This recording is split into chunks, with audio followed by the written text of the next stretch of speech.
Good evening. Welcome to American Hammers TV, part of the American Hammers Network. Look at this crowd we got tonight. We got a big crowd tonight. I'll be quick with this opening stuff. First of all, yes, I am once again under the effects of Benadryl, so if I pass out, don't worry, it's fine. I'm fine. It's just the allergy medicine. So go to our website, AmericanHammers.net. Check it out. Buy cool stuff. Buy things like this American Hammers flag. Look at that. Isn't that nice? Yeah, that's just the kind of merchandise we have for you on AmericanHammers.net. Also, a lot of West Ham stuff that is doesn't necessarily have our logo on it, so you can get that stuff too. You can keep us going instead of paying Gold, Sullivan, and Brady for not buying a backup to Mikel Antonio. What else? If you want to be on the show, let us know. Find us on social or email us at AmericanHammersTV@gmail.com. Please like and subscribe, as always. That helps us a lot and helps us keep paying for StreamYard and all this other stuff we're doing. Danny, you got the link, buddy. You want to come on? You come on. I was just saying we need 3 more people for a Brady Bunch. Bring them on in. Yeah, so bring it, Danny. If you want to come on, come on. Charlie Walsh might show up later. John Nolan and Chris as well. So we'll see if they come by. If not, we got plenty of people here already. All right, who we got tonight? Right next to me, my neighbor to the south, it's David. How you doing? Doing awesome. Good evening. Good. What a beautiful day we had today, huh? Oh yeah. It was nice, gorgeous. Yeah, other than being like absolutely bathed. Easter Sunday was brilliant. Easter Sunday was gorgeous, and we had family over, and we did things outdoors, and it was a really wonderful day, I have to say. Yeah, it was a fantastic day. So yes, you're right. Back after a brief respite to do some work at his actual job last week. It's Selly in Colorado. How you doing, Selly?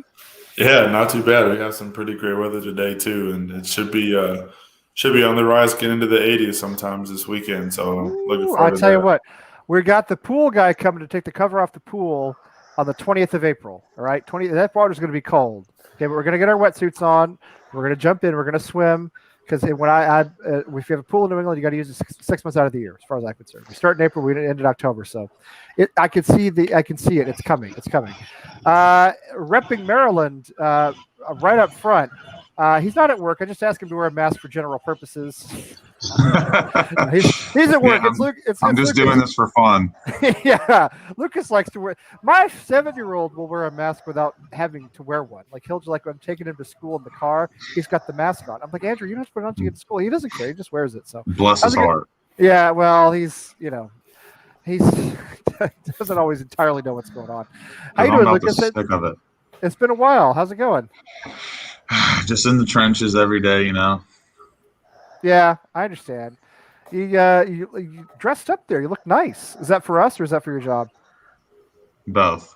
I appreciate that. You're in. Were you in Baltimore? I won't disclose where I am, but I am in the D.C., Maryland, Virginia area. Okay, yeah, that's fair enough. That's for those who don't know. If you're watching from someplace else in the world, that's the Maryland flag on that mask, and that Maryland flag is something else. The University of Maryland football team has it on the helmets now. Some of the helmets, it's crazy design. Anyway, proper Cockney in East London. James, how you doing? All good, mate. All good. Loving life. Fourth in the league. We're rolling, boys. What could go wrong, right? What could lots go wrong? of things. Nothing don't cost you stop. You're just being negative. I have a list. in our nation's capital, the capital of this fine nation, and one of my favorite cities, Washington D.C. It's Kostya. How are you, Kostya? I am wonderful. And before we go any further, let's bring clarity. He may be repping Maryland very hard, but he is a Washington D.C. Iron, Lucas. So there's okay tonight. Just so we're clear there. That's fair. Maybe I'm going to see him this weekend, and I'm actually wearing the shirt just because we're going to be like a dozen of us, and that's the first time in a very long time, and it's because I think a lot of us are finally vaccinated and comfortable. Yes. So that's can't wait for that. Even though I don't know about the game itself, but I'm excited to see everybody. Look out for a special video from the DC Irons boys if there's a positive result on Sunday. Yeah. Okay. Good. Excellent. 2 weeks tomorrow. It'll be 2 weeks since my second vaccination. So tomorrow I officially become unstoppable. I'm a madman as of tomorrow. Okay. So, David, when you see me trashing all the bars in Boston, you'll know why. You'll know. Absolute mad lad. I'll be down there at the Purple Shamrock, and I'll be going to the Tap. Go to Marianne's. Can pick up some BC chicks at Marianne's, and I'm doing all that stuff. I'm doing all the whole awesome thing. Right? That's what I'm doing. I'm gonna walk into an Irish pub, and I'm gonna go Sully's a queer, and just watch him get in a huge fight. You know what I mean? I've always kind of wanted to do that on St. Patrick's Day, but I haven't done it yet. So anyway, one of these days, it's gonna be a lot of fun. So when I invited everybody to come onto the show today, I said nothing but good times. We're fourth in the league, just beat Wolves. A little bit of a nervy game, but whatever, it's fine. 3 points, it's great. Nothing but good times. We've lost. We seem to have coped with the loss of Declan Rice. Mark Noble was acceptable on Monday. Then today, what do we hear? We hear that our lone striker, our only man up front, is definitely not going to be around for Leicester, and maybe he's gone for a while, and maybe he's gone for the season. I don't know if that's been confirmed. Has anybody confirmed that yet? Has anybody seen whether or not how long he's going to be out? No. The most reliable sources are being coy about it, but you're seeing a lot of those social media, Twitter, dedicated to West Ham type of pages. It's rumors, right? Not necessarily like the top three, which is WHUFC News, UFC Zone, and I forget the third one, but some other smaller ones are running with it, and I don't know where they're getting that from, but they're saying 6 weeks, which would be effectively. It's West Ham Central said it early, and West Ham Central's a weird dude on Twitter. He comes out of left field sometimes, so you gotta be. The weird thing is he comes out of left field sometimes, but sometimes he's dead on. Do you know what I mean? And I don't like that about him. I don't want to trust him. So I want to not trust him at any time I see anything he posts. But then sometimes he's just like, he's got it. You know what I mean? So, and I don't know where he gets his info, or even if it's one person or multiple people. I don't know who that is. But anyway, I normally would start with, the Wolves game, which we can talk about in a few minutes if you want. But so what do we do with that Antonio? Are we a club in crisis? We have no Declan Rice. We have no Antonio. We're not sure about Ogbonna's return, although it could be as soon as this week against Leicester. David, why don't you start, because you're next to me on the screen. I mean, what do we do? Where are we? How do you feel? Or is this a crisis? I think a club in crisis is a step too far. I think we're a club who, quite simply, won't get the same amount of points we would have to end the season if this injury crisis hadn't happened. I think we can still hope to take some points off the Newcastles, off the West Broms, but against some of the tougher teams, I think it's going to be tough. And it's just that draw we would have got, or that loss, that win we would have gotten would turn into a draw, or consequently a loss.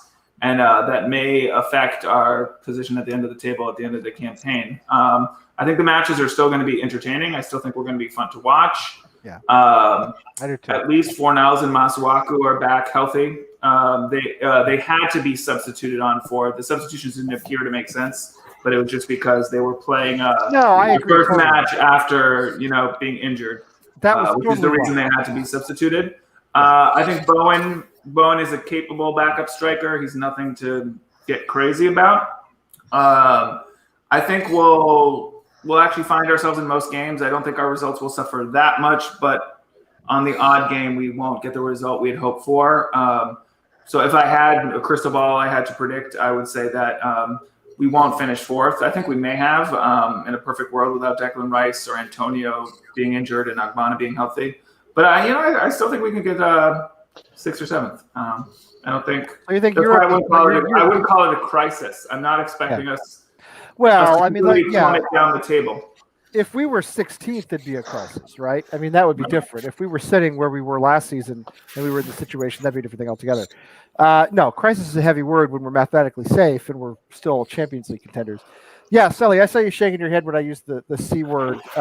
In this case, crisis, not what you English guys usually use as the C word. What do you think? No, so I mean, even before the match, I think I was one of the few still kind of optimistic people when the news came out that Declan Rice was hurt. Obviously it's a huge blow, and that's not somebody that you'd want to get hurt. But I think, as far as we were concerned as a club, I think we were one of the more fortunate clubs in the league to not have a major injury to a major player. But at the same time, I thought that we'd still be able to be just fine. Obviously, the Antonio news, it bound to happen with him. Dude runs on glass hamstrings. We knew it was going to happen. Yeah, exactly. We knew it was going to happen. I think. Oh, Jazz, how you doing? What's going on? Very well. Yeah, very well, thank you. How you doing? You all right? I'm okay, yeah. Do you like my shirt? Do you like my shirt? I love your shirt. It's fantastic. You can get that at AmericanHammers.net, as I mentioned earlier. Yes, that's great. Good advertisement for it, actually. Nice to see everyone. Hope everyone's well. Yeah, we're okay. We got 2 more. We get a Brady Bunch, so we'll see if Charlie and Chris come in. We'll have a Brady Bunch for on the show. All right, Sally, keep going. I'm sorry, I didn't mean to jump in there. Keep No, going. you're good. But no, I think if we start Bowen up front, I think it'll just kind of add to a very lethal attack.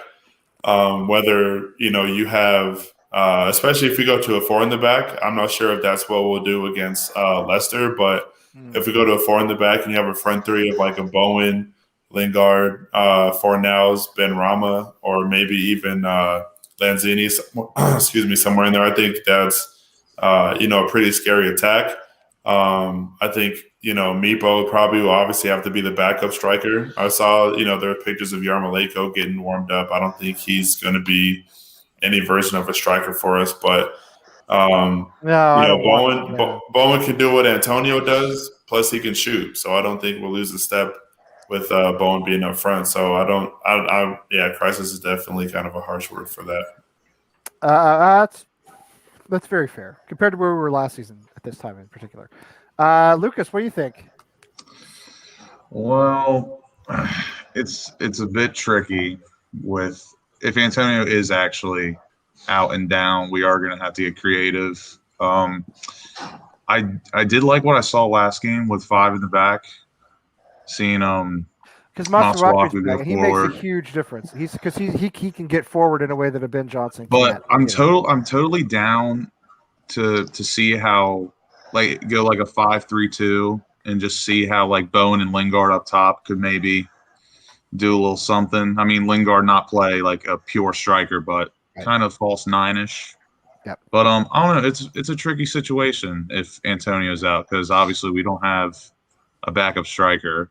I mean, Bowen can play striker. He brings pace, better shooter, but we really rely on that physicality from Antonio. So me personally, I don't have an answer to what we should do, but I mean, it couldn't hurt going 3 midfielders instead of to substitute 2 wingers. I don't know. I don't really have the answers right now, but I'm optimistic. I think with what Mark Noble did last match, I think we can be a little optimistic because he had a very good match. You think and this is another thing we should talk about. I mean, is he long term in that position now? Because otherwise, you're starting to have to move Fornals back or Diop forward, or you got to put somebody kind of out of position. But surely Mark Noble doesn't give us 8 more games like that, does he? No. I mean, we might have to experiment with Diop maybe at like a very deep central defensive mid position, but I don't want to see that happen, but we are probably going to have to implement Lanzini at some point. Yeah, the forgotten man. Yes, that's true. Possibly, especially if Lingard has to move up top for some odd reason and actually play striker. Right. James, is it James or James? I'm just joking. I guess my friend James, who's come on the chat room before, sometimes I call him James, and he doesn't watch football at all, so he has no idea what I'm talking about. Anyway, James, give me your take on our situation. No Declan, no Roger, no rerun, no rent, no Declan, no Antonio, no Europe. Is that it? Nah, side Ben Rama, my friends. He will enter the equation and he will do the business. It's about time. This man has played 2 full 90 minutes out of 23 games. There's some stats for you. Is he really? Right. Is it only been 2? That is a fact. Yep, 2 full 90 minutes out of 23 games, and that's shocking. He's been subbed. He's played half of the games as a sub, and the other half he hasn't even been involved. So,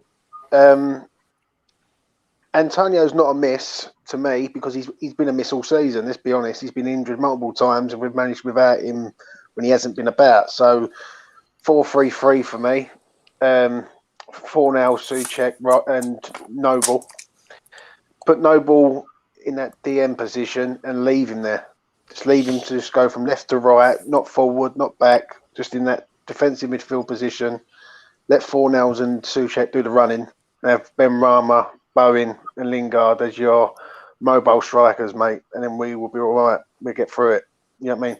But I'll be honest, I think the big thing is getting Ogbonna back at this club as soon as possible. I do too. He needs to come back. This is an Issa Diop shirt. I got Issa on the back of the shirt a couple of seasons ago. I really liked him. I want him to succeed. I did not think he had a good game on Monday. I think he's been pulled out of position a lot. I thought he was largely at fault for both of the goals. I don't think Dawson's confident next to him, so that's another issue altogether. Anyway, Costu, what's your take on our current situation? Sure. Look, it's not easy being the doom and gloom merchant, but someone has to do it. So I don't mind. I've been very optimistic at times this season, but that was optimistic with Declan Rice in mind. So what I'm hearing from the four people who have already spoken more optimistically than me and quite eloquently, all four of you share is, you're speaking about where do we plug in certain players to replace the gaps that we clearly now have.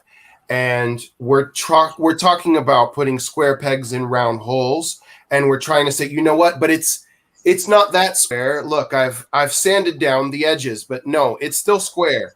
And by having that conversation, we're almost enabling the ineptitude from our chairman, who has decided to sign players in positions where we already have lots of talent. He's obsessed with signing wingers and strikers, but then at the same time sells the only one that we have, who may not. Notice we have nobody. This many times before. I'm not here to praise Haller, but I would say obsessed with selling wingers, but not with signing strikers. No, buying them. We're always buying wingers when we desperately need a left back or a center mid because it's a more glamorous purchase, and it massages the ego. Frankly, the problem with that, Costa, and it's not that I don't agree with you, mate. I do, right? And I really do. It's because our owners are tight, and it's the budget. It's the budget. Yeah, it's the budget. The budget is the main thing here, and if you had a stronger budget, you get a stronger team. Do you know what I mean? I'll just say this, and I'll let you carry on, mate. Right? Yeah. I don't think Antonio's a big miss, in my opinion. Like, I think if Lingard is injured, then we've got a problem. Like the way Lingard is playing at the minute, then we've got a huge problem. I don't think Antonio's a bigger miss as we think. I think we can get round it with him. Do you know what I mean? He hasn't been prolific this year.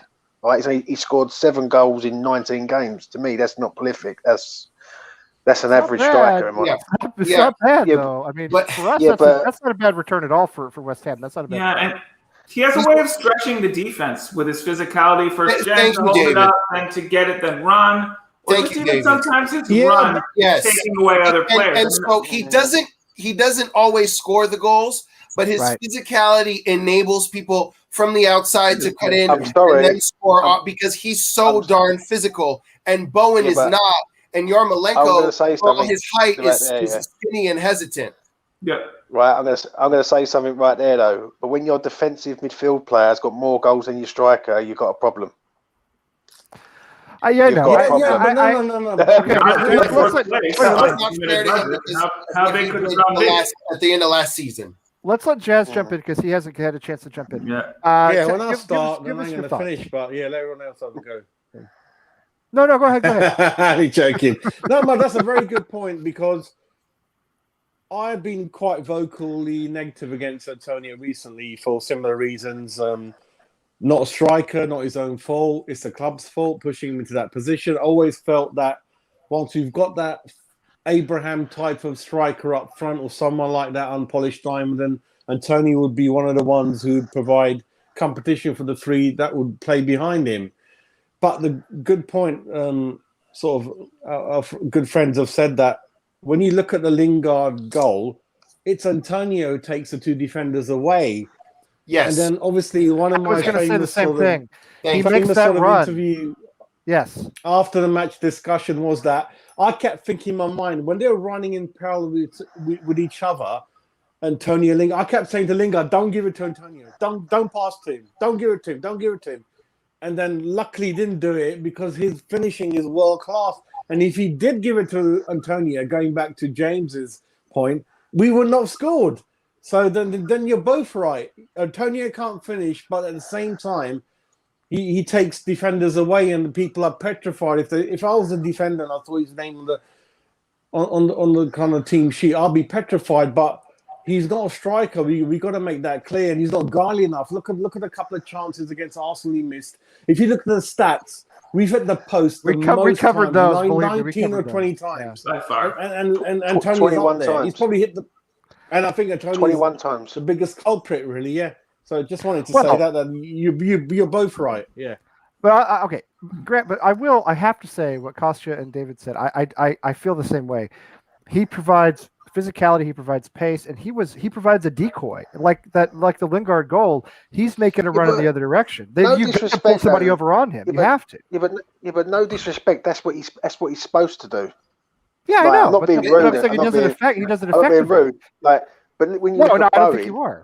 Yeah. Bowen People are not going to give Jared Bowen that respect. Defenders are not going to follow him. Like he's just not. He's shorter. He's not as physically. I mean, look, he has his strengths, and I think he is more of a second striker. And so what you have is two second strikers. You have Lingard and you have Bowen, both second strikers who need a primary partner who's taller, more physical. And you let that one go, and you didn't sign a new one. You signed Lingard, who's great, but I don't think you can argue. I'm not going to hear that Bowen or Lingard are a pure striker that can be up front. They need to be right behind the striker. Now, maybe you can put Yarmolenko up there, but I don't trust him personally. I'm actually softening the blow of my criticism or my standing up for Antonio is that I think that if you could get Fornals and Bowen and Lingard running together up the field on a counterattack, that still would be pretty good. Like I said in my initial comments, the key is getting there. The key is getting on that counterattack so that you could link those three players up, assuming those are the three players in the starting lineup. I still could see that working. I mean, Lingard was absolutely massive in the Wolves game. He's been massive since coming over West Ham.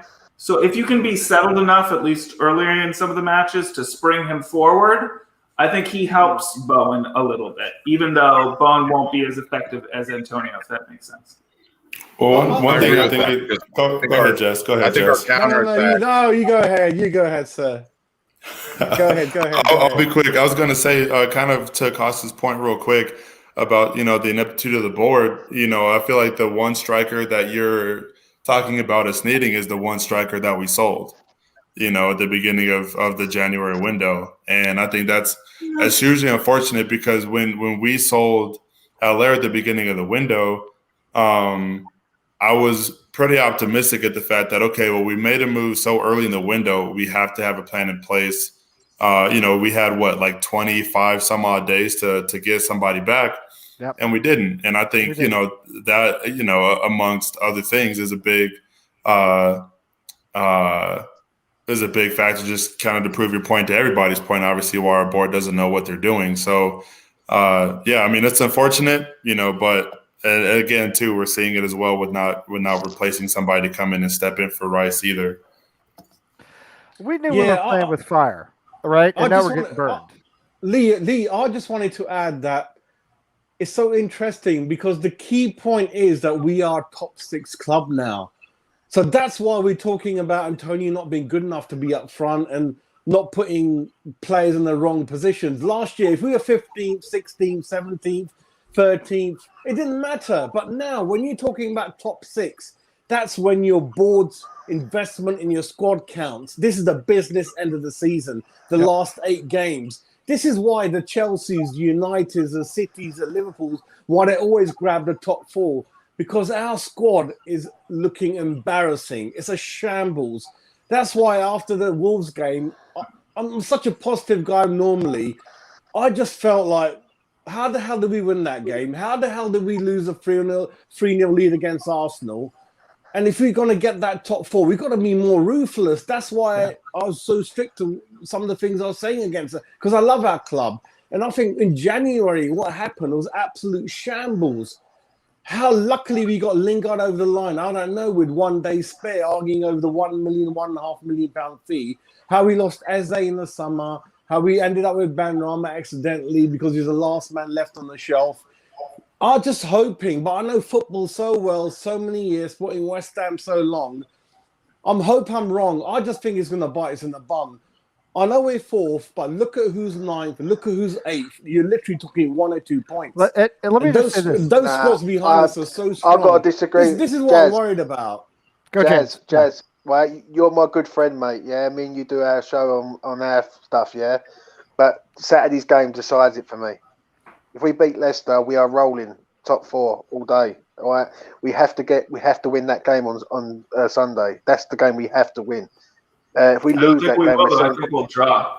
I don't believe in that, James, because every fan for the last 10 games have been saying, when we were 11th, it's crucial we're going to finish 10th. When we're 10th, it's crucial we get 8th. It's crucial. This game, Wolves was crucial. Arsenal game was crucial. This game is the one. I don't believe that, James, because then all the fans for the next game are going to say that was crucial. I don't believe in that. I think it's putting more pressure on the club. No. But Jack, every game is crucial. Let me ask you this, though, James. I mean, are you looking at it from the perspective of saying, we have 8 games left. Basically, if we stay true to form, which is not guaranteed with all these injuries, if we stay true to form, there are only 3 that should really be challenging for us, and those are Leicester, Chelsea, and Everton, right? And the rest of them are mid to lower table clubs, and I know we lose to them all the time. What I'm saying that hasn't been us this season. Burnley's our bogey team, and I know, and Brighton too. I know. Southampton isn't a gimme either. No, Southampton. They're so weird. Yeah. I'll go through it in a minute, right? But what I'm saying to you is, we are 4 points behind Leicester, and Leicester are in 3rd.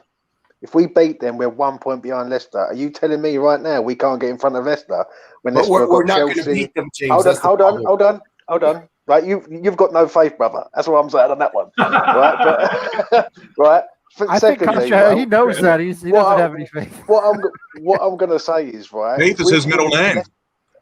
Leicester have got a semi-final of the FA Cup. Right, that's another thing on their mind. And Leicester are known for bottling it. They are known for bottling it. That is true.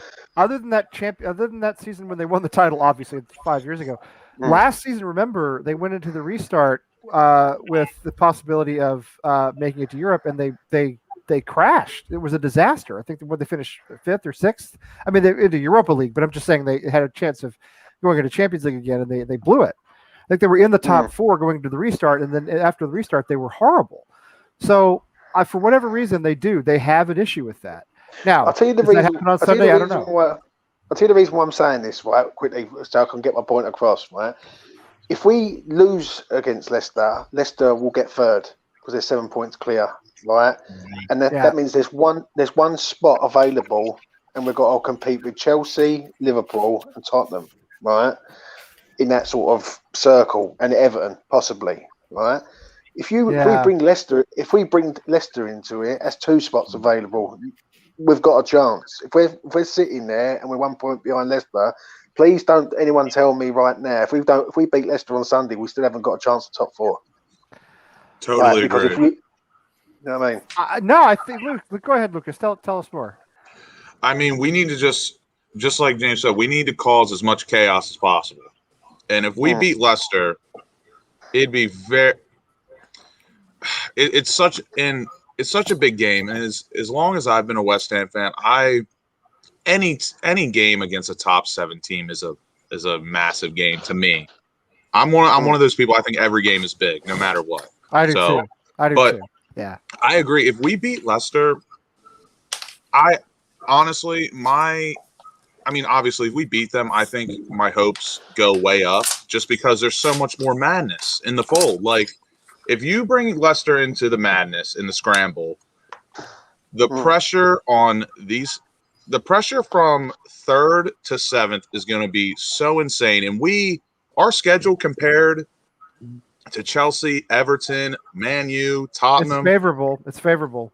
It's favorable to us. And like we've been saying, Leicester is the game that I will know for sure what to look for going forward. And but what do you mean by that? Like I keep going back to what James and you were saying. So imagine we beat Leicester, then you're going to say the next game's crucial, aren't you? Come on, you're going to say that, aren't you? The next game. That's just me. That's my personality. Yeah, but Jez, tell me why it ain't important then. Tell me the reason why. Why do we have to highlight every game? We've been highlighting every game for the last 10 games. It's crucial. That's what do live. If we don't win this, then I don't like Moyes or we don't like them. We got that stuff is ridiculous. I agree. No, but yeah, exactly. We don't even know if you got Antonio. So you're losing Ogbonna.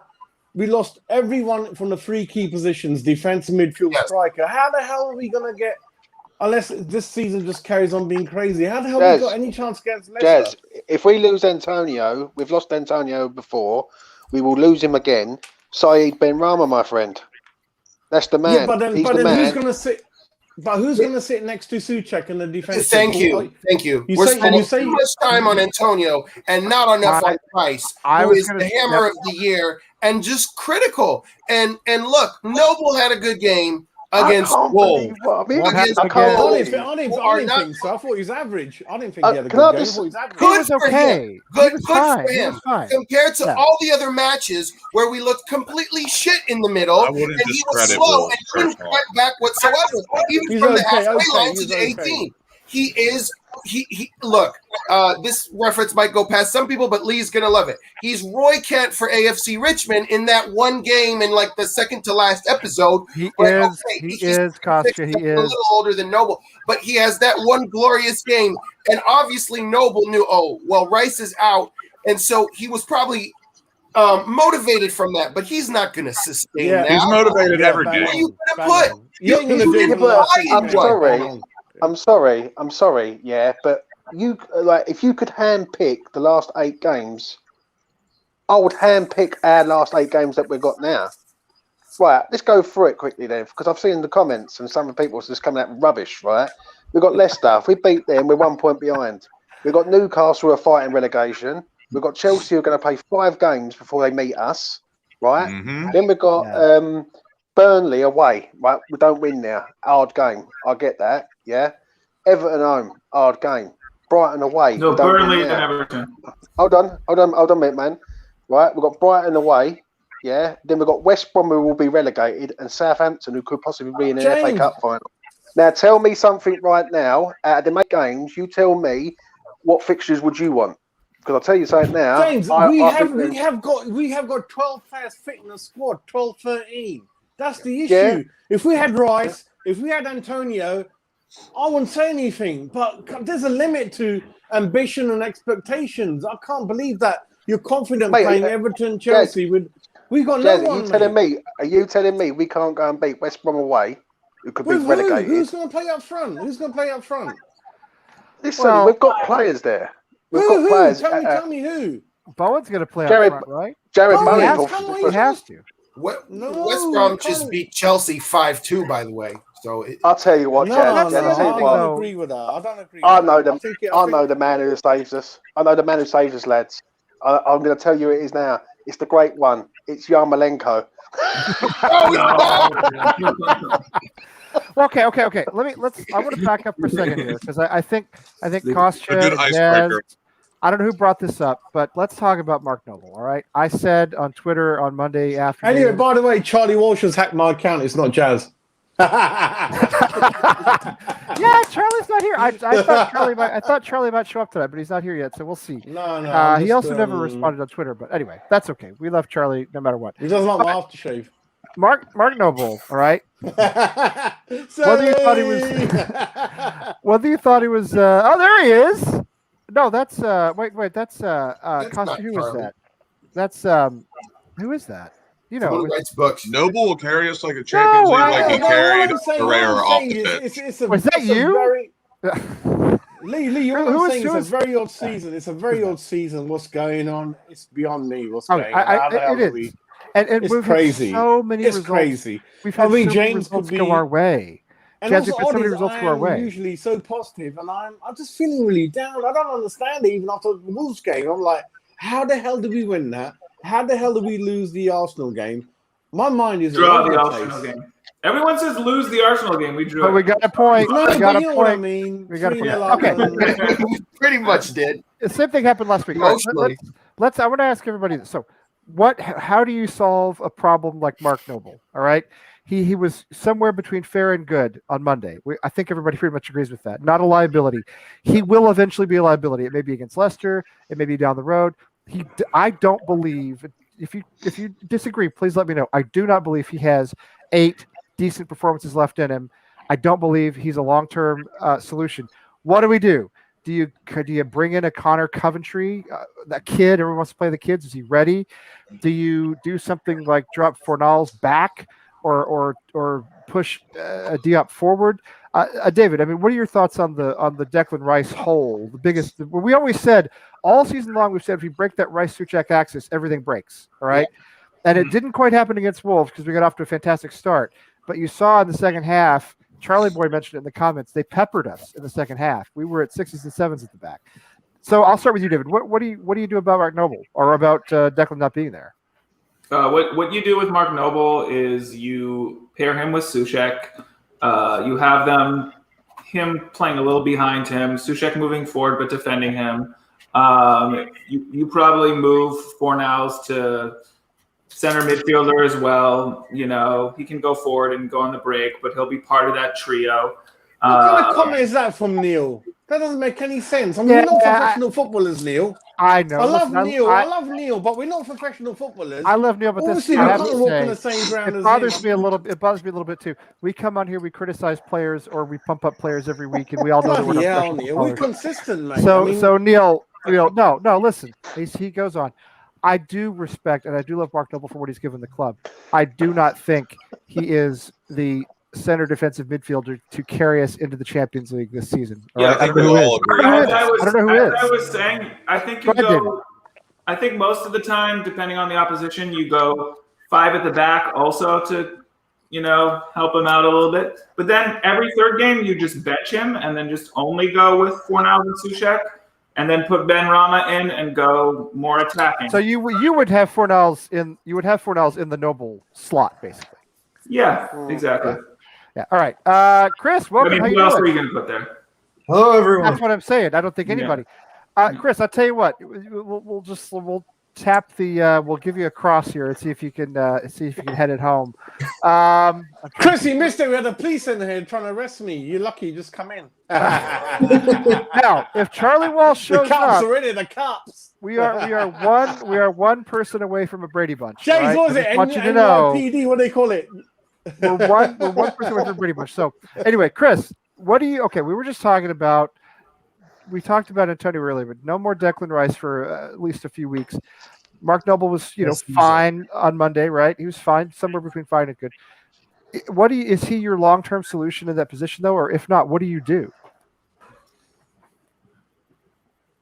That's a good question. I know it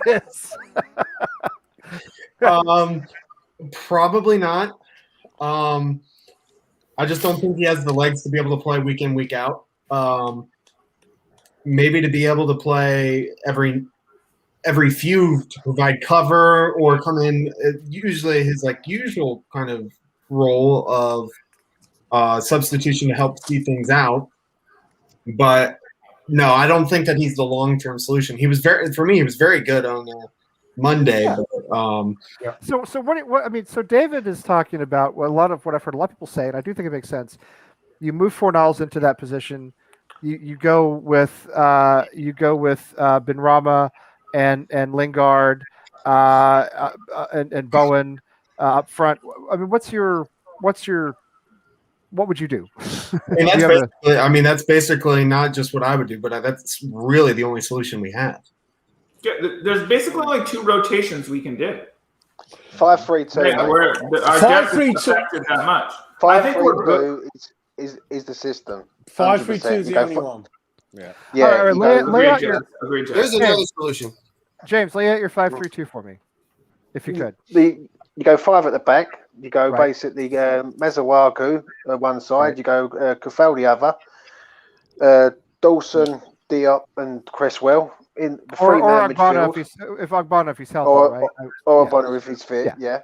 Sure. You go 3-man midfield. Suchek, Fornals, Noble. Noble sits in front of the defenders. So you'd still have Noble in there. You still have Noble in there with Fornals. If you put Noble as a defensive midfielder and say to him, "Don't move from this position," he hasn't got to do no running. He'll do the job. Right. He will do the job. He will go left. Yeah. He will go right. As long as you don't go forward, he's good. He's good as gold. Let Fornals and Suchek do the running and do the energy. He'll do it too because he's from Brooklyn. He'll do it anyway. Yeah. And then what you do? But then we only have Lingard and Bowen left, right? And that's all we need.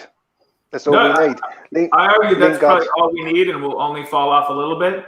But I go back to Lee's point that I don't think Noble can play every match. Not because I have anything against him. I just think his legs are that way. So then some games we'd have to take Noble out, put Fornals back, and then we have Benrahma, and that would be a very attack formation, and we'd be susceptible to counterattack.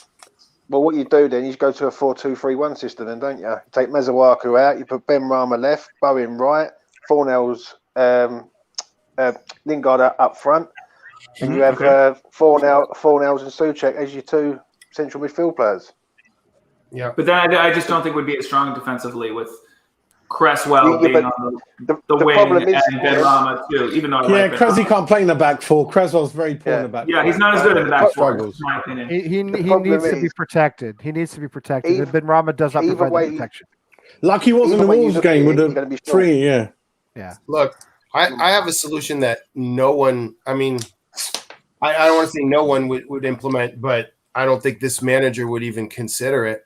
But why don't you have your back five with three traditional center backs in the back three, and you ask Cresswell to play the role behind Suchek? Suchek is the only one allowed to be adventurous going forward, and Cresswell can do his tremendous crossing while staying defensive. Even though I don't think Cresswell's the fastest guy, I still trust his stamina and his legs longer than Noble. And then you just put Dawson, Ogbonna, and Jop in the back three with Sufal and Masuaku on either side. Is that Masuaku sounds like one too many players. Well, it's either Ogbonna, Dawson, Balbuena, or Ogbonna, Dawson, Jop. Yeah, but what I'm saying is he's almost back. So then you have Balbuena and Jop. No, West Ham players never come back, mate. You know that. They take ages coming back. I think he's supposed to be back in the next 2 weeks. But let me ask you this. Yeah. So basically you have Cresswell. So he's still at left back, but then I feel as though you've got him. It's like you have six at the back at that point. I'm confused with that as well. Yeah. If you have Masuaku in there, you couldn't link up to the forward players that way. I think Masuaku is one too many. And Cresswell has the liberty to go a little bit further and deliver those crosses without having to worry about Masuaku not being in the right place and having to track back with him. You know what I mean? Because you have three defenders there. Yes, it's very conservative. And maybe you go back to having Fornals there instead when you're playing Brighton or West Brom. But against Chelsea, Everton, and Southampton, I would start defensive, but I wouldn't start defensive with Noble. If anything, Noble can come on in the 60th or 70th minute. We haven't got no one else. In the back three, Cresswell is. You have to be creative, and Cresswell couldn't do that in the back. The manager's fault that there's no one there. Yeah, it's not the manager's fault. No. I mean, Cresswell's got everything what you want him to do in the back three. He's got that thing where Masuaku protects him and he can go forward. So in the back three, exactly as you're saying it, Cresswell's got all those things. I'm just trying to give an alternative answer because it's a very difficult question with very few solutions. I agree with you. It is difficult. I'm just trying to pull something together. The other solution is Connor Coventry, but I think we would have seen him play. He wasn't even on the bench. He's no good, mate. I'm not going to even mention any youth player because I've not seen any. So I'm not going to say anything. He wasn't on the bench. I've seen Connor Coventry live. That tells you a lot. Yeah. Yeah. I've seen Connor Coventry live. Yeah, the man's not good enough for the club. And I'm telling you that fact. Don't worry about thinking. I've seen the man live. He's too lightweight. Is he not? Is Josh Cullen better than him? Because Josh Cullen is Anderlecht player 100%. Of the season, and it might be Belgium League, but you know. I mean, Anderlecht. I don't know. We got Bryson Suchek in the middle. Forget Josh Cullen. I don't really respect the Belgian. I'll tell you what about this then. Right, just before we move on, what about this? A 4-3-3 system. Suchek as your DM, Lanzini, Fornals, and a 3-man attack. Tell me about that. Who's you? No, tell me your back four first. Who's your back four? Back four. Obviously, if O'Bonner's fit, you'd have him. You'd probably have Dawson there. You'd have Kufal right. You'd have Cresswell left because you'd have. There you go. I don't want Cresswell in the back four. I don't want Cresswell left and back four. Right. So you tell me who else we can have in the back four then. I don't want back four. I want 5-3-2 while the injury problems are going on. I want 5-3-2 unless we feel it's a really weak opponent and we could just boss the match. Listen, that's the formation that put us up to where we are. That wing back system is the one that served us well. Yeah. We used that against Leicester the first time, and that was a 3-0, 4-0 win when we beat them early in the season. That was when we came out with the 5-3-2, I think. Sally, everybody's been burying you. It's really good conversation. It's really interesting to kind of listen and kind of imagine what everybody was saying. But there were a couple of things that I wanted to say first. Shout out James and Jazz for their show this past week in the Match Day show. That was really good watch. Thank you, my friend. Really good interview, with him. And then I think in the year and a half I've been doing this, I don't think I've ever seen a spicy comment from Neil. So shout out to him. Yeah, Neil's coming out firing. Neil's on the wine. He's on the Australian wine. Yeah, no, listen, Neil, throw another shrimp on the Barbie, okay? I know you say that all the time in Australia when you're drinking your Fosters. So throw another shrimp on the Barbie, Neil. Yeah, that was fun fact. I don't even think Fosters is Australian. Yeah, they hate the Australian stereotype. Fosters is not Australian. You're gonna bring up kangaroos next? Yes, and wallabies, whatever those are, and I'm going through all the Australian stereotypes tonight in Neil's honor. It's in his honor. All right, not to make fun of it, it's in his honor. Sully, what do you do about Mark Noble? I mean, I think for the remainder of the season. I think for the remainder of the season, you have to be really careful be careful of which games that you put Mark Noble in, right? Because obviously he needs to play, for the spot if Rice isn't in. I don't know if the next game in specific against Leicester is a game for him just because of the pace that Leicester have. Yeah. I don't know if he can keep up for 90 minutes. But I will say if for whatever game that we have him in, I think I do like the idea of the 4-3-3 to a degree to where Neil, there he is. There's Neil hanging out with a buddy of his. Which one's Neil? I don't know. Neil, tell us which one you are, okay? So there's Neil. That's we've all seen him before. Every Australian man looks like that, and they never age. That's the thing. They look like that for the rest of their lives. So anyway, we all know this to be true. Everybody knows everything about Australia. Come on, because we saw it in the 80s. There was a big American-Australian thing in the 80s where Australia was huge here for a little while. So I learned everything I needed to know. I didn't know anything else. Anyway, who was talking? I don't even know. Who was talking? Don't forget Mel Gibson. I kind of want to forget Mel Gibson, but that's a different story. All right, go ahead, Sally. I think I do agree with Jazz with the fact that the five at the back has got us to where we are, but I also don't want to lose sight of the fact that the five at the back was a thing that we had to switch to because Cresswell can't get it done. He needed the cover for Masuaku, and the five at the back kind of rejuvenated Masuaku's career. Now, obviously, it's been beneficial. We did win on Monday with it, regardless of how ugly or how tense the win was. It's 3 points for us and not them. So if we do that moving forward, I think I would like to try to see what Fornals could do in the Rice position, just because all season we've been saying Fornals, he tracks back, he plays defense, that's why he starts over Benrahma. So why not give him a shout there? He has pace. Obviously, we know that he'll get stuck in. He can play 90 minutes. Well, he will be able to play 90 minutes again. And I guess just to make things spicy from my end, if Fornals isn't playing in that spot, let's say he's playing more forward, why not try to see what a Ben Johnson can do in that spot? Because he'll be on the right side. He'll be on his preferred foot. He's been a little shaky though, hadn't he? Well, sure, he's been shaky, but he'll have cover. Is my point for putting him in that spot. And like I said, I'm just we're all throwing hypotheticals out here because we got, as Jazz said, like 3 people who can play 90 minutes right now. So, where is Wally? Because Wally mentioned Ryan Fredericks, and there's a tantalizing little. Yeah, he's who we haven't mentioned, and I feel he could fit in somewhere.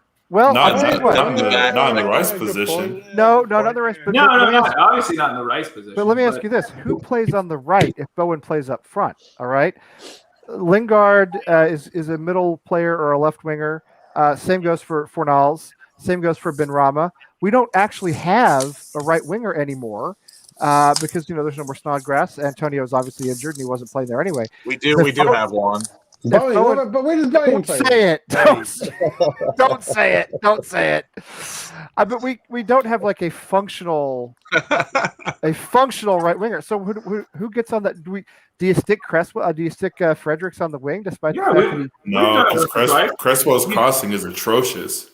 Not Cresswell. I'm sorry. Fredericks crossing. Yeah. Yeah, no, I agree. Fredericks crossing is terrible. He's always low. Always low. Lee. I've heard 2 things from a couple of people. Is that if Ogben's fit, some people see Dupe as his last thing, like a central midfielder defensive. Just try him out there, maybe. No, we can't do it now because Ogben's not fit. Some people are thinking about that. Some people are thinking that's so risky. All of it's risky. I promise you, here's all of it's risky.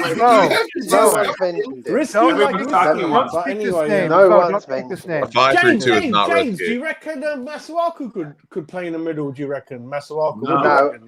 No. I will tell you a man who could go there. No one's mentioned. He's my player of the year. Put Kufau and Souček together and put Ben Johnson on the right. Boom. There you go. I'm not sure about Johnson. But Ben Johnson doesn't look that good. He has. By the way, I just wanted to show you guys. I just want to tell you guys, while we're stereotyping, this is what all Texans look like. So Lee, I feel uneasy watching that. We showed you Neil. Now here I am. What is going on, mate? What's is going this on? The again? No, I'm just saying. A couple of years ago, it's me down in Dallas. I've been watching the Tiger thing on Netflix like 2 hours ago. It's got me flashbacks. This is what all Texans look like. You should know. If I were to doff my West Ham shirt, this is what you'd see underneath. So anyway, it's all true. Back Mountain before bed tonight. That's what Texans look like. We're all built like that, and we all wear cowboy hats at all times. So anyway, James, what are you saying again? So next to Souček, what did you say? Did somebody else come in? Wait. Who's this? It's a Brady Bunch. We've done it. We have a Brady Bunch. We literally We literally have. There are 19 people watching and 9 people on the screen. This is the highest viewer to talking head ratio we've ever had on our show. We just lost 2 people because I think Nolan was one of them, but he just came on. Nolan, how you doing? Nolan looks knocked out. He does. Did you have Benadryl too? Put your left hand up. Put your right hand up. Can you touch your finger to your nose and say backwards? I would fail a field sobriety test as sober as I've ever been in my life. I'd still fail a field sobriety test. It looks hard to do. Like ABC's backwards, who can do that? I can't do that. What do you think? Tiger Woods can. That's the one thing he was able to do. You guys gotta let John. Do you remember when Tiger Woods was arrested? He was on like a couple different medications, and they found him asleep on the side of the road in his car. When they woke him up, he did the whole outfit backwards. Perfectly. This is a truly astonishing spelling of Alamo, by the way. Oh, no. I congratulate you on this skewered. Wow. That's not the fort. That's a seasoning. That is an for the amazing adobo. spelling of Alamo. That is fantastic. Alamo. Charlie, James, I said bugging me, James. So who's playing next to? That's a good idea. So who's playing next to Suchek? Kufel. Kufal? Yeah, that's a good idea. Yeah. Yeah. They That's both play not for Czech bad. That's not Republic. bad, mate. But And you want, yeah. I and you mean, put Johnson at right back as well. All of us are struggling because we're 1 or 2 players short in the right positions. We're struggling. Yeah, that's the reason. John, Let's get John. John, come on, John, help us out. John, solve our problem for us. All right. We no deck, no Antonio, and which leaves us with a whole No Ogbonna. Yeah. Well, no Ogbonna, but he's on the way back, so there's hope. For that him, means you know what I mean? what players are like leaders. I means in training it takes 2 weeks for them to just run around and come back. I realize that. I do. But John, what do you do about Mark, the hole that Declan has left? Do you think Mark Noble's a permanent solution? And you can start with that's as good a place as any to start. What do you do about our defensive midfield? I guess. Come on, John. Come on. Get a new board.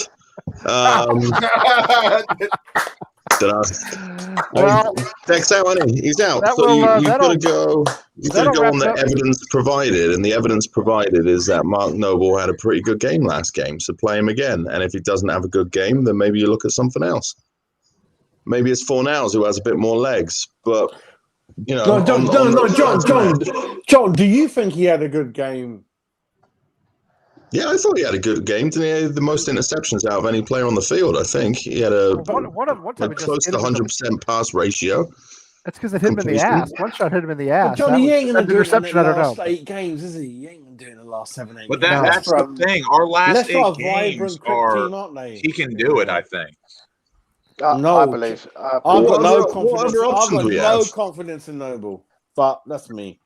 What other option do we have? Exactly. You Noble hater. No, this is what we've been talking about. You're so expensive. Nolan, what you've essentially missed is 20 minutes of trying to put square pegs in round holes. That's what we've been doing for 20 minutes, and it's fun, but it's a big problem. And it goes back to it's a big problem. Fornals is the closest thing you got to it, isn't it? Yeah. He looks like a central midfielder. Yeah. He looks like a central midfielder, so give him the role. You can throw. But then we lose. Advance everybody. Well, you got to stick Lingard up there. We bought him so that he could play left wing, right wing, or striker. He was a cover-all player. Stick him up front. Give Ben Rama a chance in the hole, and play Fornals.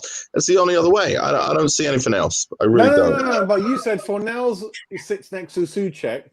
Lingard goes up front, and then you got Ben Rama. Bowen, then there's one more missing gap, isn't there? One more, I think, missing. Well, you got Masuaku. You want Masuaku in there? Or is that We've done it. Take your screenshots that we've done it. We have a Brady bunch. We have a Brady bunch. There they are.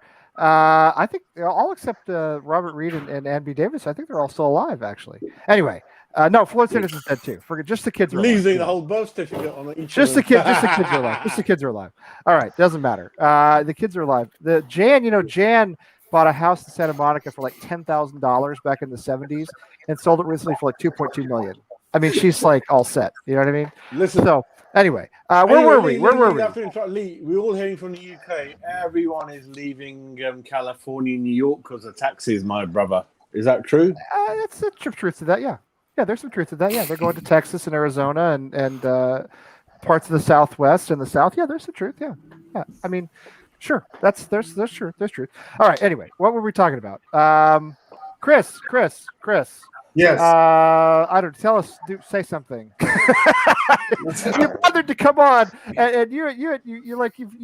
I feel as though like I'm trying to spread it around here. So Chris, I've been really good. I haven't had a fight with anyone. I've not sworn at anyone. Do you want to be really impressive? Hey, I'm going to throw a new out life here. now here. All right, I'm going to throw something out here. I've got something we can do. I was wondering, John, while you're up there, do you mind maybe cupping the American Hammers logo or giving it a kiss or something?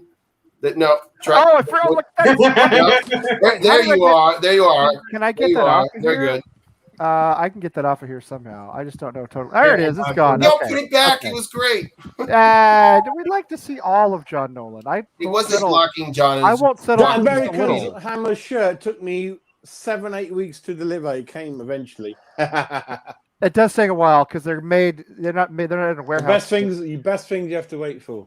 The company makes them as somebody orders them. Do you know what I mean? They're not like in a warehouse. Brilliant. So that's why it's like made. It's like a. Listen, I love what you guys do, and I love disturbing it when I'm on. Love it. We love having you on. All right, I'm going to throw something out here. I'm going to throw something out. Jesse Lingard. Obviously, we need to find a way to sign him in the summer permanently. I don't think anybody questions that. No. Let's say. Lee. Yes. There's a lot of. I don't know why the press hate us. There's a lot of naughty stories out there at the moment saying it started from 20 million. Oh, we want 30 now. Oh, we want 40 now. Your press is the worst in the world, Jez. You know this. It's so annoying, isn't it? It's very annoying, but that's because the English press is the worst in the world. I mean, I think I'd rather read Pravda. You know what I mean? Or the I don't know the Tehran Post or the Onion. Yeah, something. Anyway, suppose we manage without Declan Rice. Okay, let's just say. We find a way. We slot Fornals in. Maybe Noble gives us a couple more Roy Kent games. Suppose we manage without Declan Rice. We make Europe or even top 4 without Declan. I don't think it'll happen, but just suppose. Top 4, I'm going to faint. Does that start the ball rolling toward a Declan Rice to Manchester United plus money deal for Jesse Lingard? Please stop. No, please, no. This ain't the NFL. Not trading out here. Absolutely. Nobody's going for that. Nobody's going for that. Well, I think if we finish in not with our club, the fan base would go into absolute revolt. It would just look too bad, even for our. It's not even that. Burn the whole Betway stand down. It would collapse. Not the Bobby Moore stand. It's not a stand. It's a stadium. It's an oval stadium. There are no stands. Also, I think John said this on a previous show. If we're assuming they want to sell in 2023, Declan Rice would be your best asset. You want to hold on. I agree. It makes no sense. They're happy. I want to keep him. They want to buy that striker up front. They haven't got a striker Man United. Rashford's been poor. Martial's a waste of money, even though he doesn't fulfill his talent. They can't afford Haaland because he's going Barcelona. Yeah, Cavani's too old.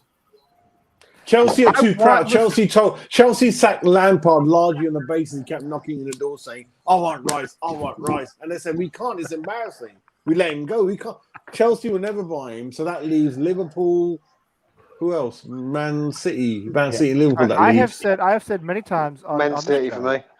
I've said many times on the show, I want to keep Declan Rice at almost all costs. All right, I am not for selling him for anybody, but I'm just wondering: is David Sullivan? Does he do something like that? You know what he's like. He'd love to sell him. He would love to. I know he would. I know that's what I'm saying. He's a West Ham fan. And how do we City fan? How do we keep Jesse Lingard? European qualification league. Is that the only way? And keep Souček next to who he calls his best buddy in general. The two best central midfielders in Europe nearly together. Simple as that. And show better ambition. I also think we're underestimating the fact that Jesse Lingard has an agent. So he has looked lights out for us. I don't think his agent is going to try to get the biggest transfer fee for him. You know what I mean? His brother put he's working behind the scenes. He's not like, I don't think West Ham is in the bag. I don't think it's like definitely going to happen. I even think there's not with our own. A bigger chance it's not going to happen. He has an agent. I'm sorry, but our owners.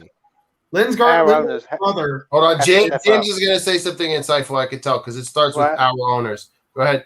Our owners have to step up and pay the money, I'm afraid. Like they have to. They have no choice. Their backs are firmly against the wall.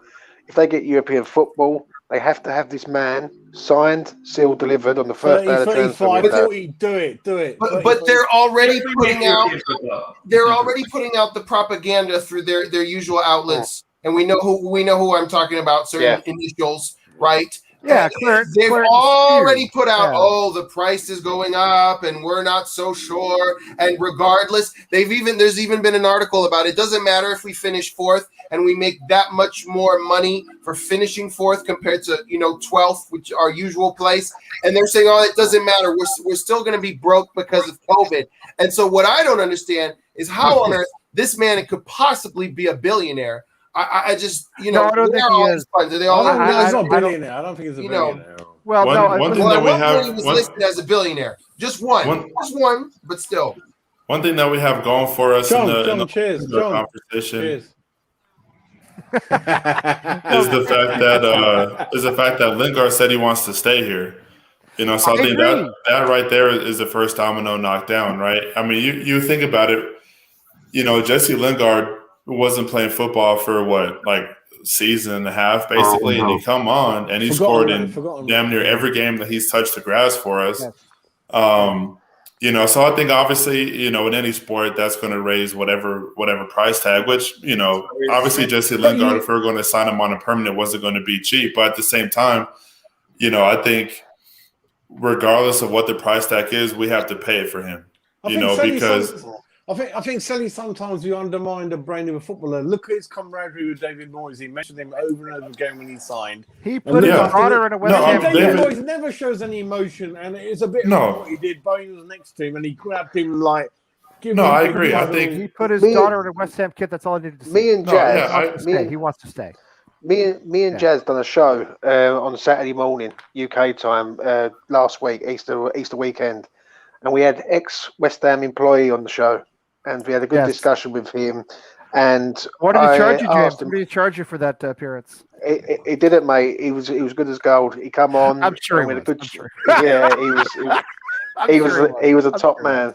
And he told me the transfer budget is nowhere near 60 million. 30, like so James 30, he said, didn't he? 30 the transfer budget is never, it's always zero. That's 60 meant 30 plus whoever we sell. So how would you get another striker? Malenko, that'd be tough. Hey guys, it's not just a Brady Bunch, it's also a Hollywood Squares. Look at that's proper Hollywood Squares too. Paul Lind in the center, Rich Little, John Davidson. I mean, this is Leslie Uggams. This is an amazing Hollywood. This is classic Hollywood Squares, man. We got a Hollywood Squares tonight and a Brady Bunch. This is the greatest show ever. It's what amazing. Is that, Lee? What's the Squares about? What's all that about? It's a game show from the it's mostly from the 70s, where No. I know the show, but are those Squares people in the channel or? Oh yeah, look.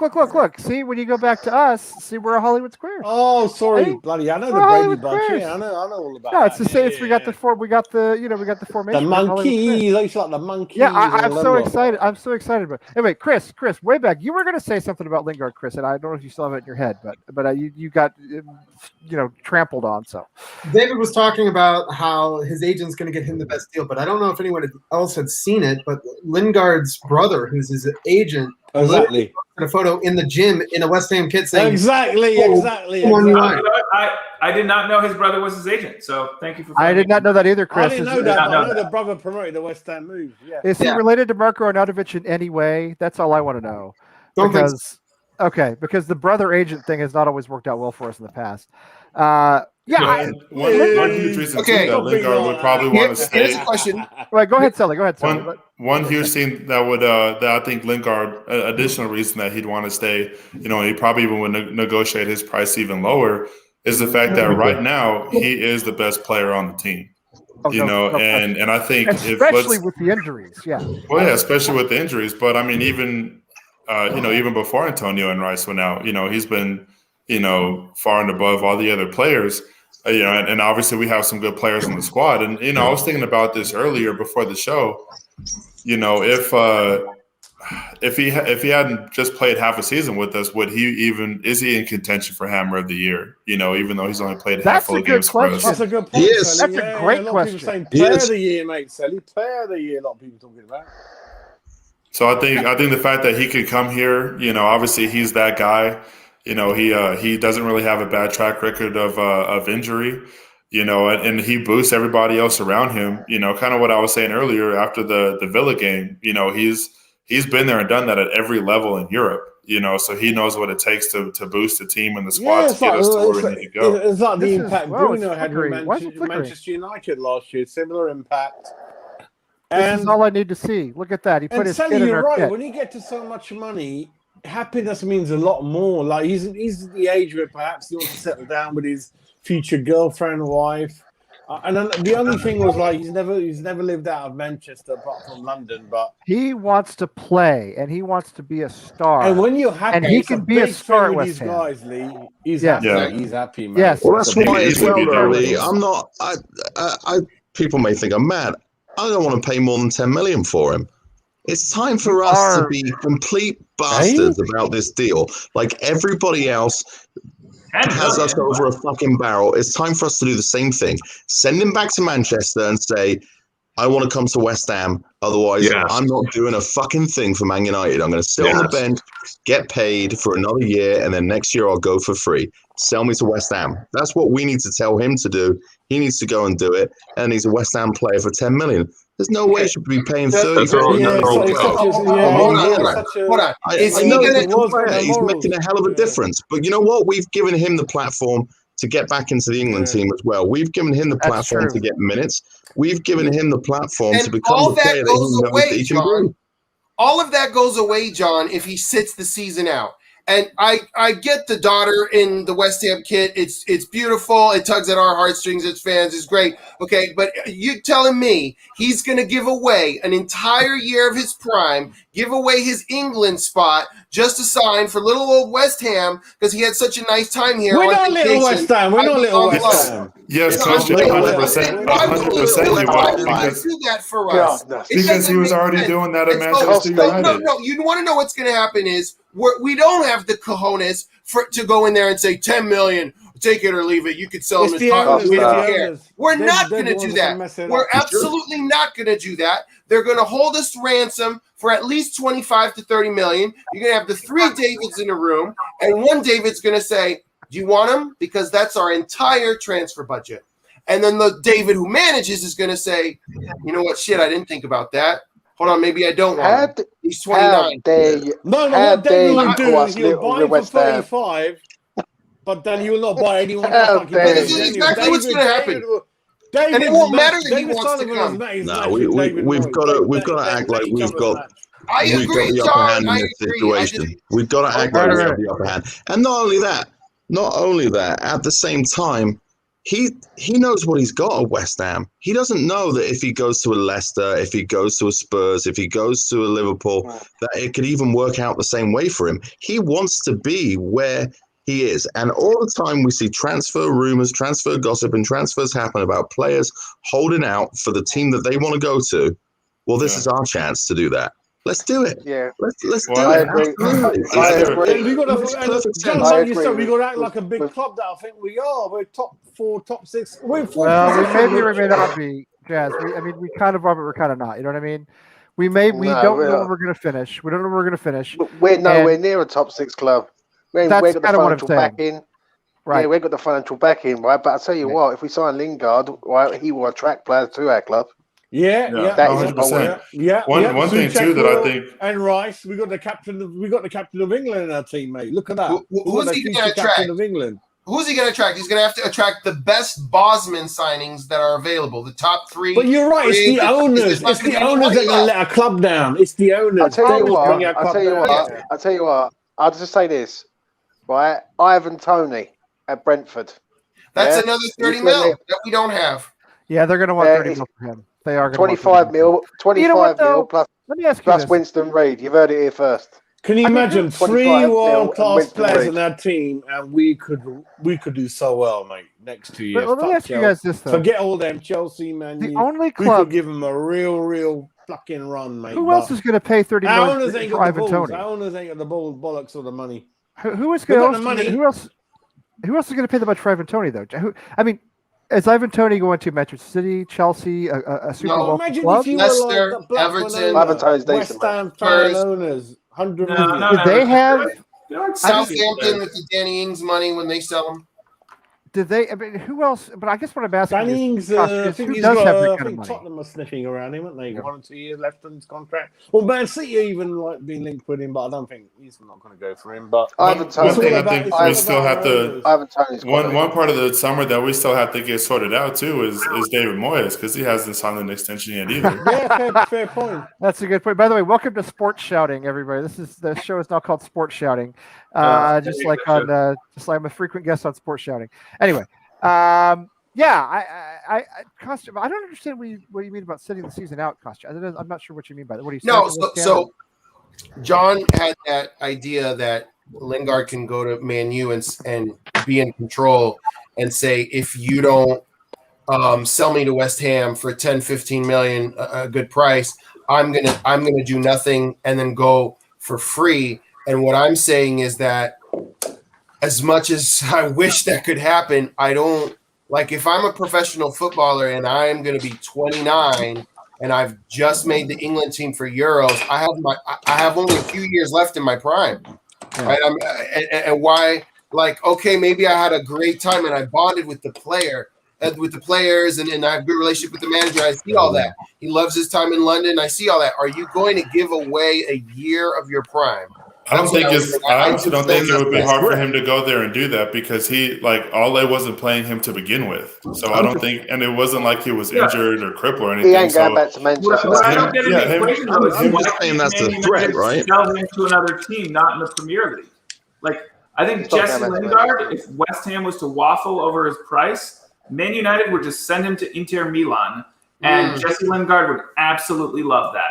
He'd be in another big city, Milan, where he could do all his social media stuff.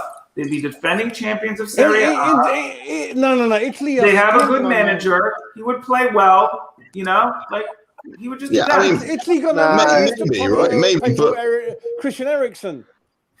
Go ahead, John. In order for a transfer to happen, Christian Eriksen's career has had a rebound in Inter Milan. They didn't use him forever, and now Conte started reusing again, and he's doing really well. In order for you need to have a willing buyer, you need a willing seller, and you need a willing player, and you need all three of those things for a transfer to happen. John, I'm not saying it's going to happen, but Inter Milan would be like the perfect destination for him, and they'd only have to spend like 25 million on him. Sure, but and they spent already on Ashley Young. West Ham's proving it right now. Look at the way he's playing. He's at the peak of his career. He's also at a club that is playing to his strengths. West Ham plays to Jesse Lingard's strengths. Man United don't play to his strengths at all. They have to be on the front foot at all times. I agree with that. He gets to use his pace, his intelligence, he gets the counter-attack. He's back in the England team. There's a lot of reasons for him to be at West Ham. And if all three of those pieces can come together, which Man United want to sell, we want to buy, and Jesse Lingard wants to come to us, which other club can you say that about? Every single other club is a question mark. So why risk not selling Jesse Lingard for 10 to 15 when you're going to ask 25 to 30 of who? Spurs? And Lingard doesn't want to go? Who's he going to? A team in Serie A, Inter Milan. He might go to Leicester, but it's not guaranteed that he's going to fit in there. It's not just the Premier League. I agree with you, John. John, I agree with you, mate. I really do, yeah. But I think if Leicester get Champions League, I think that sways it for me. I think they will come in and they will go, you know what, we're taking off your hands. He also has played for Leicester before. He was on loan there. Forget that, but James is right. It's our ownership is going to stop us now. They're not rich enough to take us to the next stage, and they have to let go now. No, but we know that. I value our club at 350 million. They want 500, 600 million. 600. And it's going to kill us. Jez, tell the people and the chat what X said to us on Saturday. How much they want to value the club. They come with really good bids. 300, 350, even 400 at stretch. They're like, no, mate. And they have their interests are not in our club. I mean, you remember the Blackburn manager, he said, like, before I die, I want to see the club win the league, and they've done it. You saw people at other clubs, like, our owner's not different. I mean, Gold, he's already, like, they changed directorships.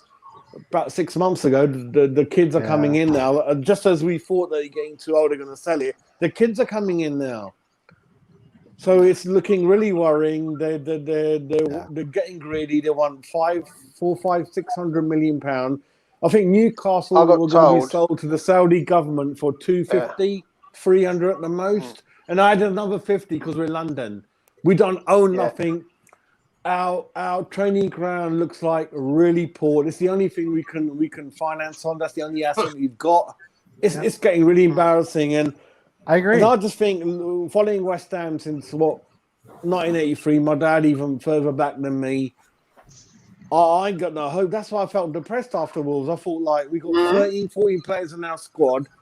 I didn't want to be happy about it because I knew this season, another 3 people, and we would have got 4th, 5th guaranteed. Yep. And hopefully we haven't thrown it away. It is exactly like when we were in the Champions League places in January with Payet the last season at the Bull Ground, and we had Lacazette on a plate for £25 million, and we got Emenike and that, what was he, Ukrainian, I don't remember. I don't even remember his name. Nikita Jelavic. You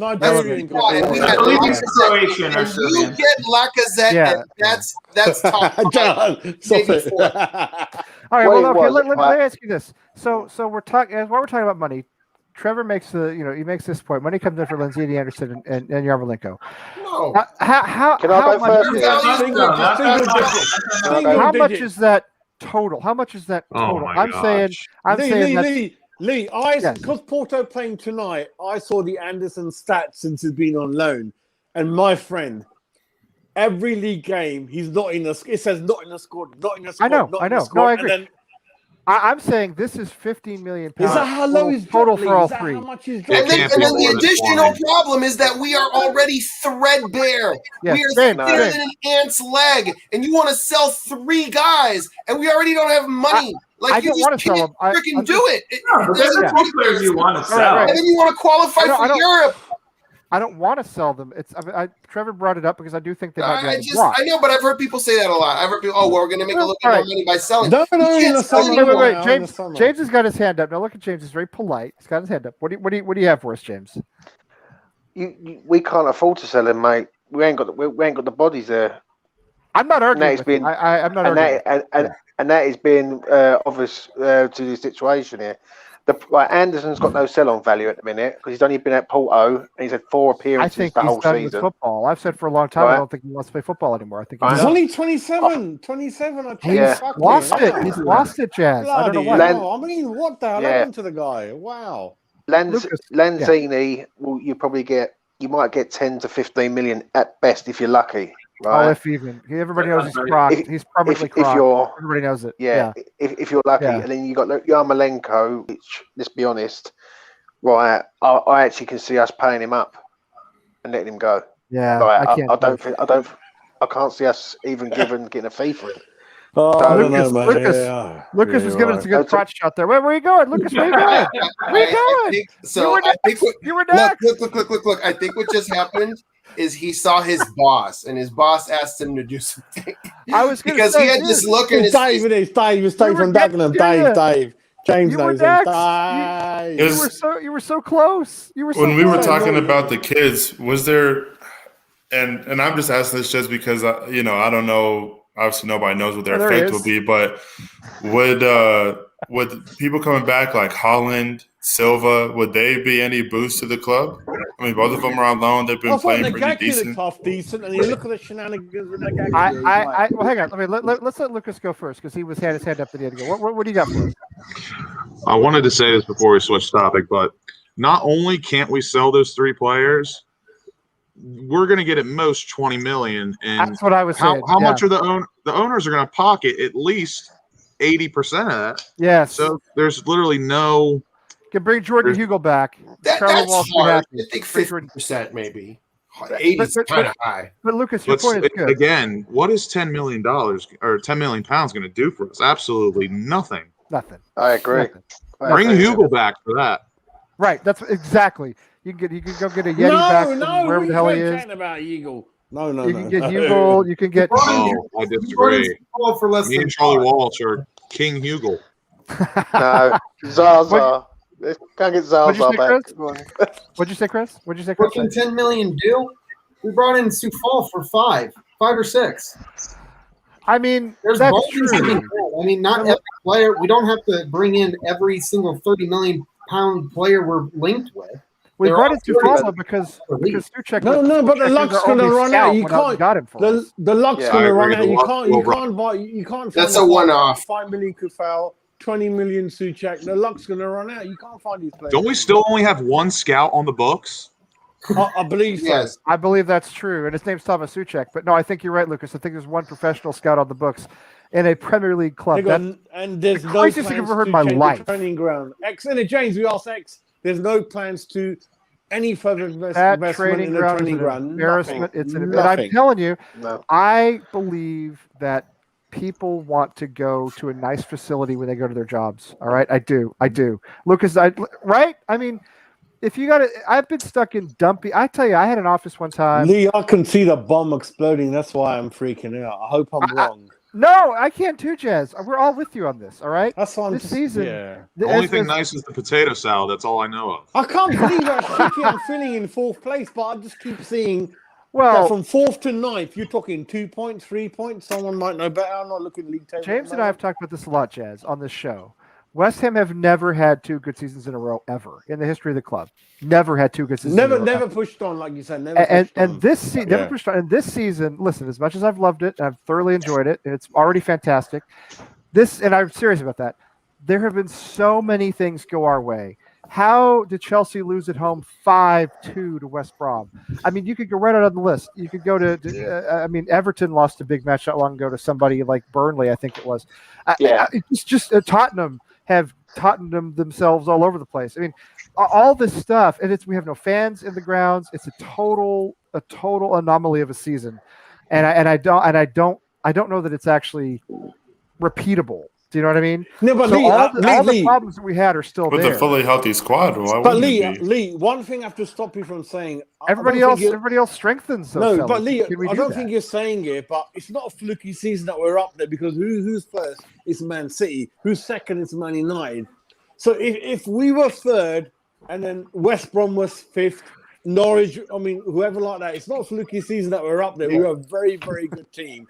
I just want to make it clear that. No, I love our team and I love our players. But it's not fluky. We're up there. Whoever's going to win the league is going to win it. If someone really weird like top 10, it's not. Apart from us, everyone is in. Everyone is there. It would be normal, innit, John? Agree with me. Chelsea, Man City, Man United, Liverpool, just a little bit behind us. It's not fluky season, so I don't want anyone taking any credit away from our players, our manager, our backroom team. I don't take credit away. It's not a fluke. It's just a one-off, right? One-off in what? No, no, because of our owners. Because of our owners, Jazz. Because our owners will not brandish anything that these boys have achieved. But they won't sustain us. That's the problem. Look, what happens this summer if they don't sign Lingard? If they sell Declan Rice, if they sell Suchek, these are all possibilities. You know what we're going to do, don't you? They're going to sign Lingard and we've got £5 to find burger and chips for everything else.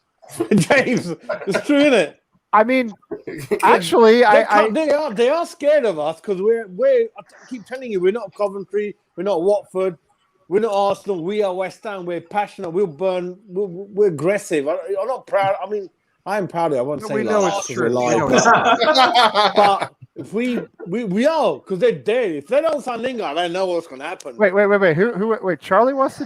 Wait, Charlie. If we don't sign Lingard, Charlie boy, get him in. Know what's going to happen. All right, Charlie boy. All right, buddy. You agree with that, James, isn't it, John?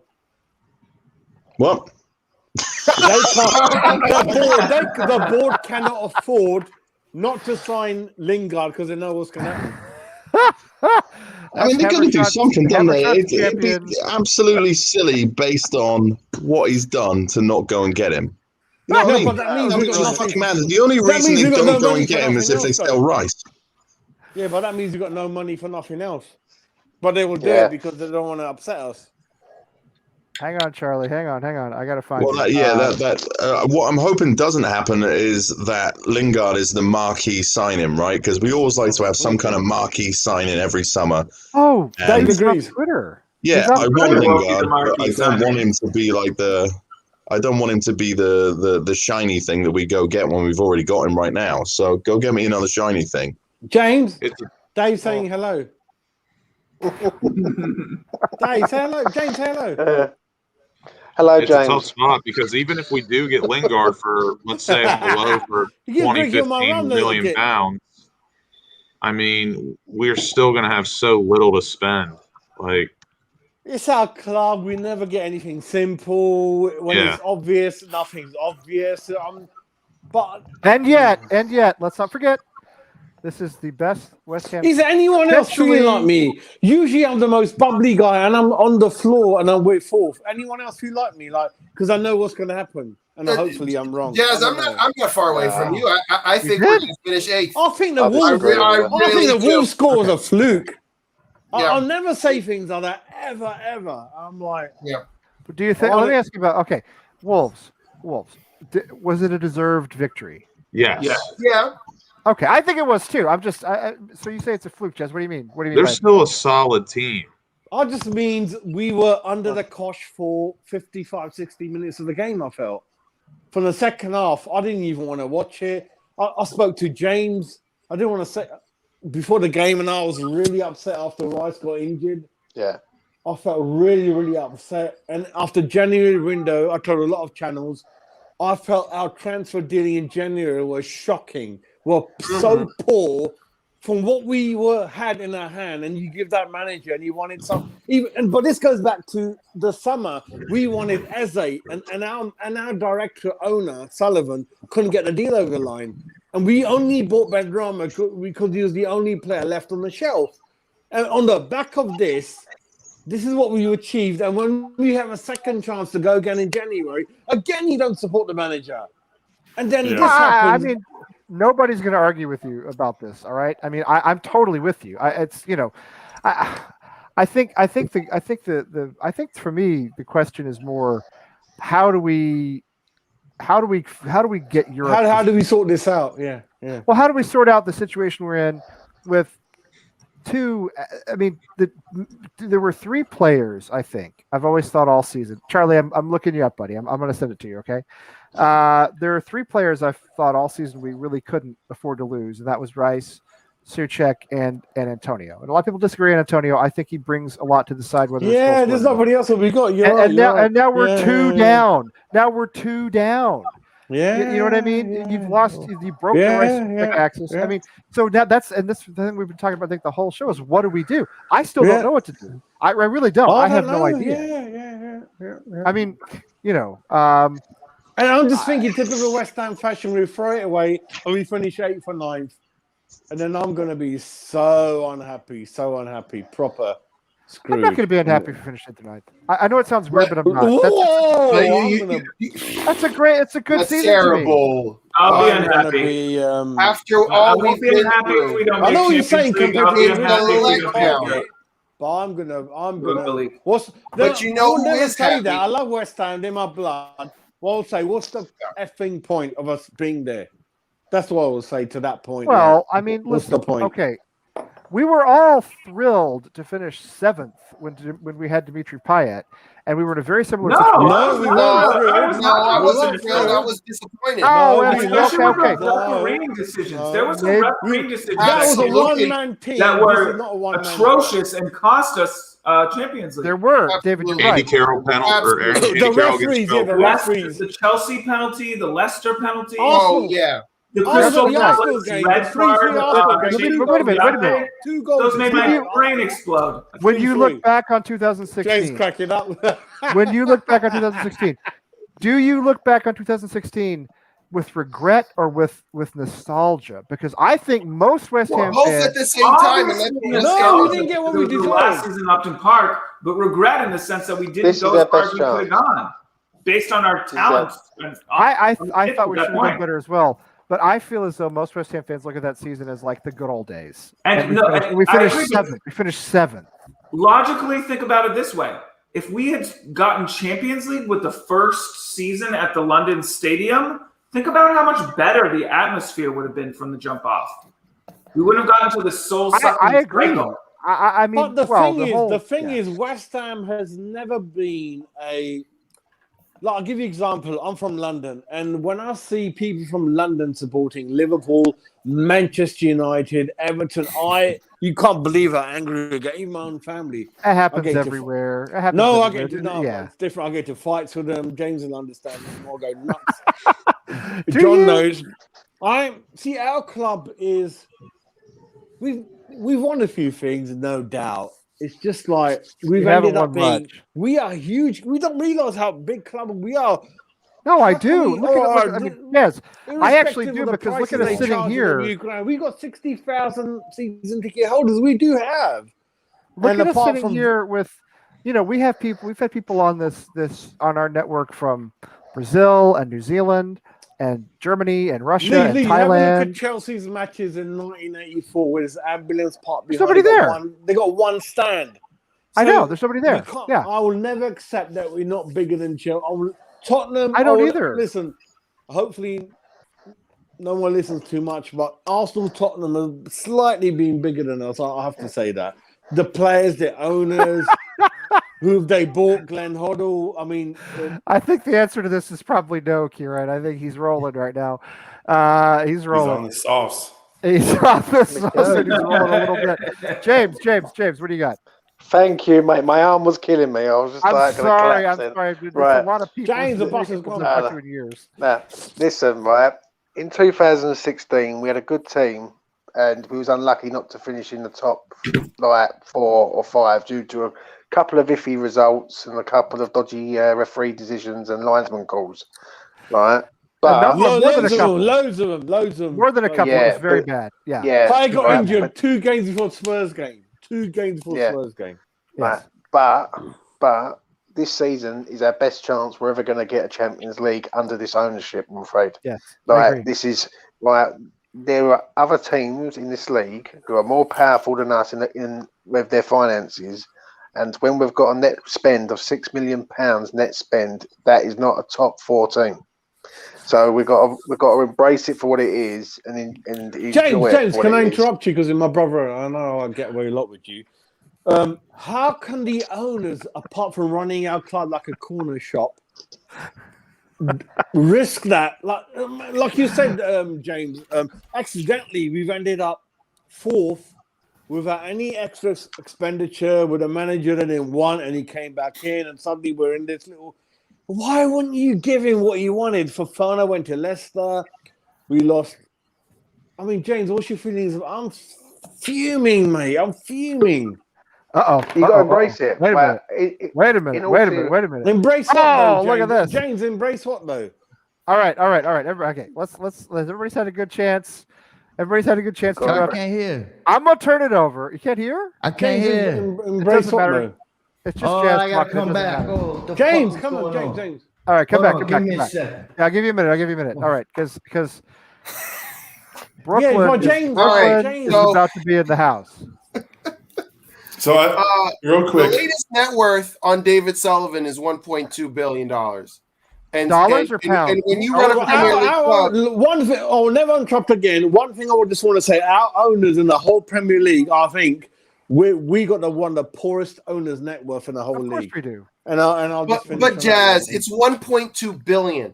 And my point is that if you're a well-run Premier League club, you can be self-sufficient. You don't need your billionaire owner to the billionaire owner pays for the new training ground or pays for the stadium. They don't have to put in 50 to 100 million pounds every season because you get that from Sky, right? And so what I'm saying is, even if there's a COVID crisis, this would really be the first time since they bought the club that they put their own money into the club. And that money that they put in the club when they bought it in 2010 is 6% interest, right? And so 4%. He's not even, or whatever. He's not even willing to put in emergency funds.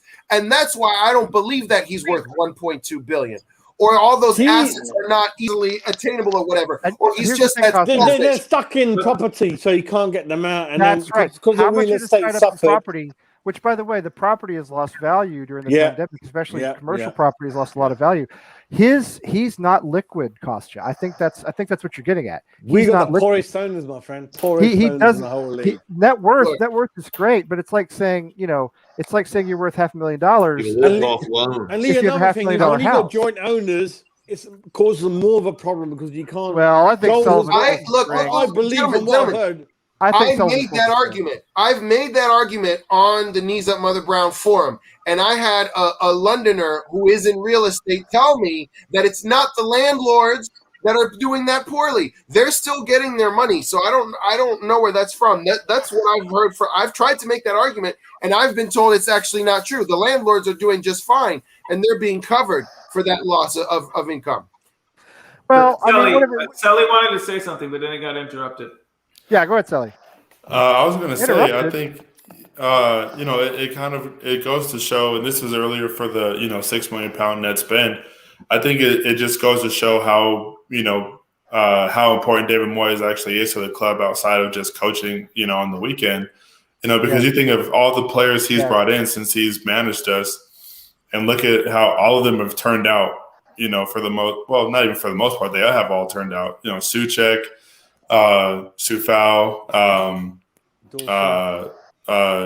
all those guys. So I think Bowen, Bowen, all of them. So James, I think he, Jazz, Lee, So I think once he does get a chance to get some kind of a budget in, I think the sky's the limit. Especially, when, like I said, you have players, with the likes of Lingard, and we've seen him revitalize his career. Obviously, Souček was a baller before he came here, but being able to lure somebody who was who was already in guaranteed Champions League to come and play in England, I think that's a huge thing that we can't miss either.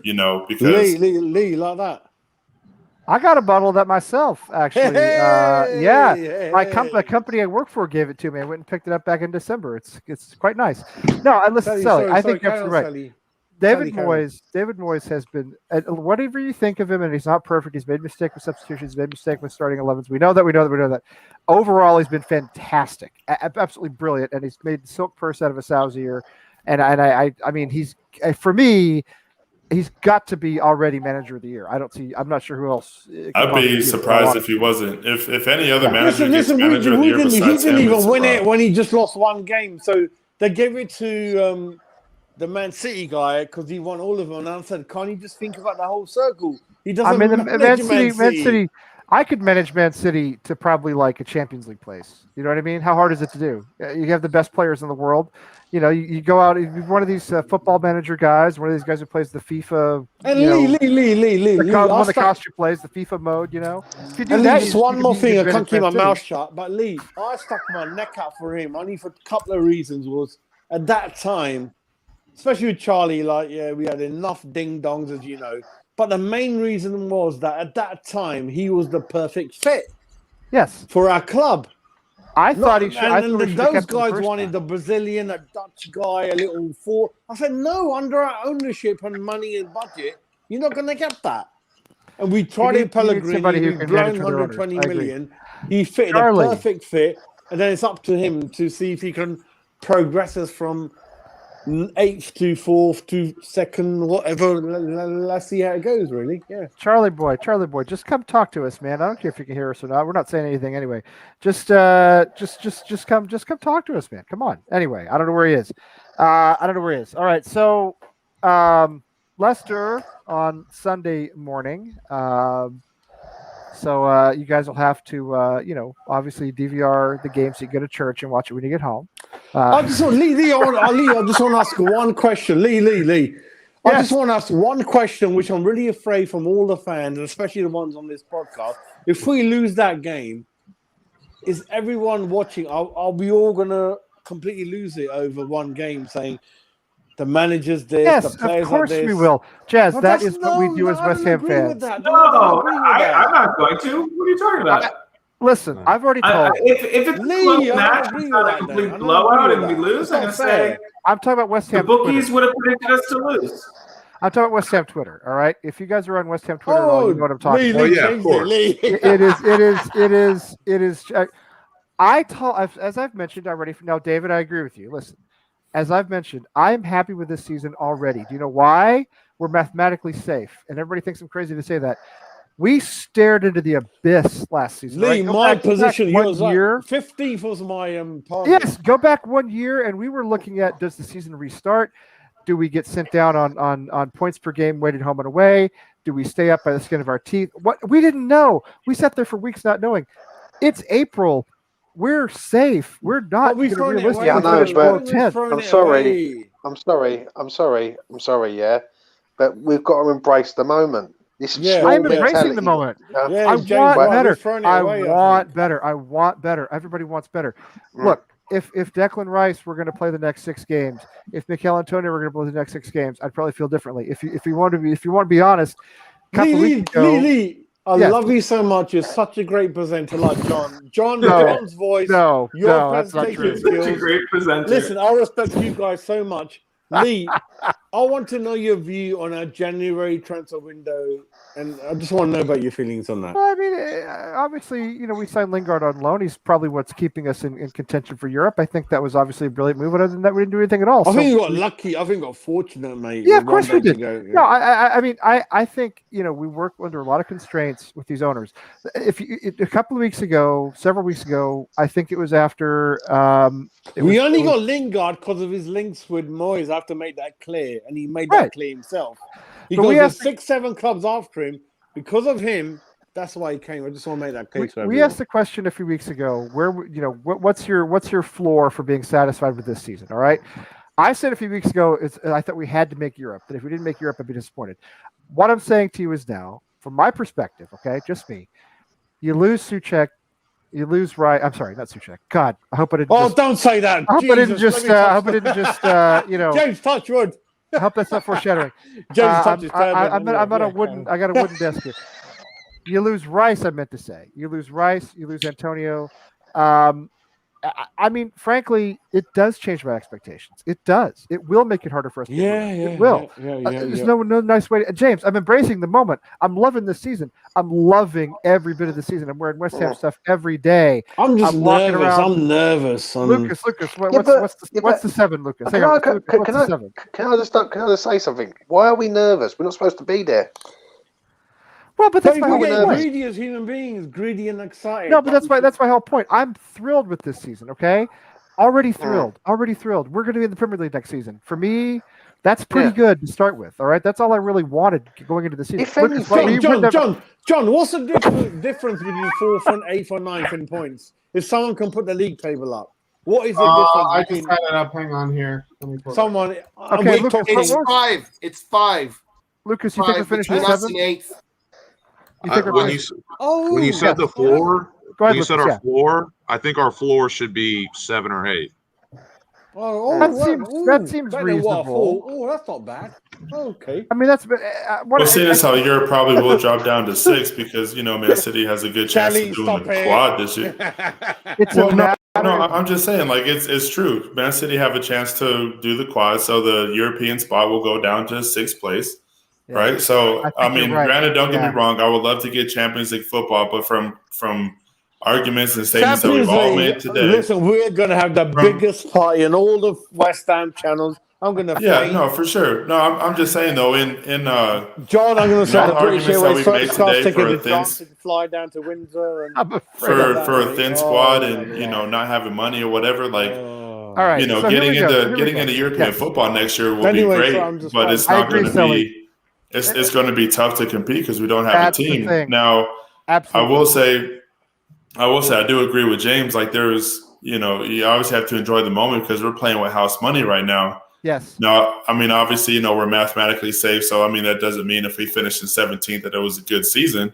Right. But at the same time, I think, this goes to show not just the team or the fans, but this goes to show people who are prospective buyers that if we can get 4th or better with what we have running this, what we've spent, like imagine what happens when there's actual investment in people who actually care about the club. So how would you feel if you got to Europa? How would you feel about that? I would love it. Any European football is good football because it gives exposure to the club. It gives us. I mean, all right. So it's. And we can't play Astra Giurgiu. Because David Moyes, he's an arrogant git, and what you'll do. If you get into the Europa qualifiers, he will not play the best team. And then, sure, but at the same time, nobody in England plays the best team in qualifiers because there's no need to play the best team because you're grouped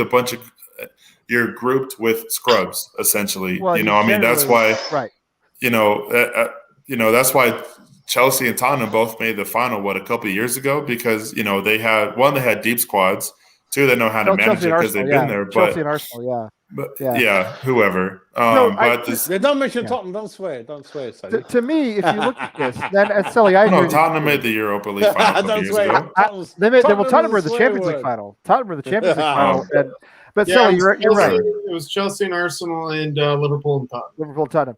Yeah, Sully, Sevilla won Europa like every bloody year, mate. I mean, so obviously Europa League is great, more exposure, more money, whatever. But I think one reason too that I would agree with James about enjoying every moment for the season is the fact that, like, obviously we have injuries; they suck. The timing of injuries is never good. But look at other clubs like Liverpool. Look at how decimated they've been, and they're about to be. They're right behind us, right? Yeah. I was going to say no, but Sally, I don't agree with that because Liverpool won the European Cup, they won the league, they got their little. Last year they did that. Not this year. Sorry for them. This is our season. No. I even said on Twitter too. Nobody's going to feel sorry for us. Nobody cares about injuries because sucks to suck. Your professionals get over it. It's the next man up kind of thing. Injuries. Yeah, everybody's got injuries, especially at this point. Everyone's got injuries, but not everybody has two goalkeepers on the bench. It's going to hurt. Right. That's true, too. So we have 10 points between us and 10th, all right? Arsenal, and we have Everton and Villa with the game in hand each, and that's complicated. Arsenal won 3-4 FA Cups in a row. We're the only people since 1980. I know. The biggest club, bigger than. But what I'm saying is, in terms of where we finish, let's look. I mean, there's an 8-point gap between us and ninth. We should not finish. We shouldn't finish lower than ninth, right? We shouldn't finish lower than ninth. We really shouldn't, because that's a big gap. Ninth is really bad, though, Lee, in terms of where we were. It's really bad compared to where we are now. No, we got to finish minimum 7th, and we should. We should. I mean, we're finishing 4th, gents. Yeah, I don't know why you drew. All right, James, 4th. James, 4th. I'm going to faint, mate. David, go ahead. What I was saying, just looking at the table in every West Ham fan. All right, Jess, cool. Yeah. Chill, buddy. Completely going on instinct. Just how I see those teams. Who are we better than? Who are we worse than? Especially with the injuries.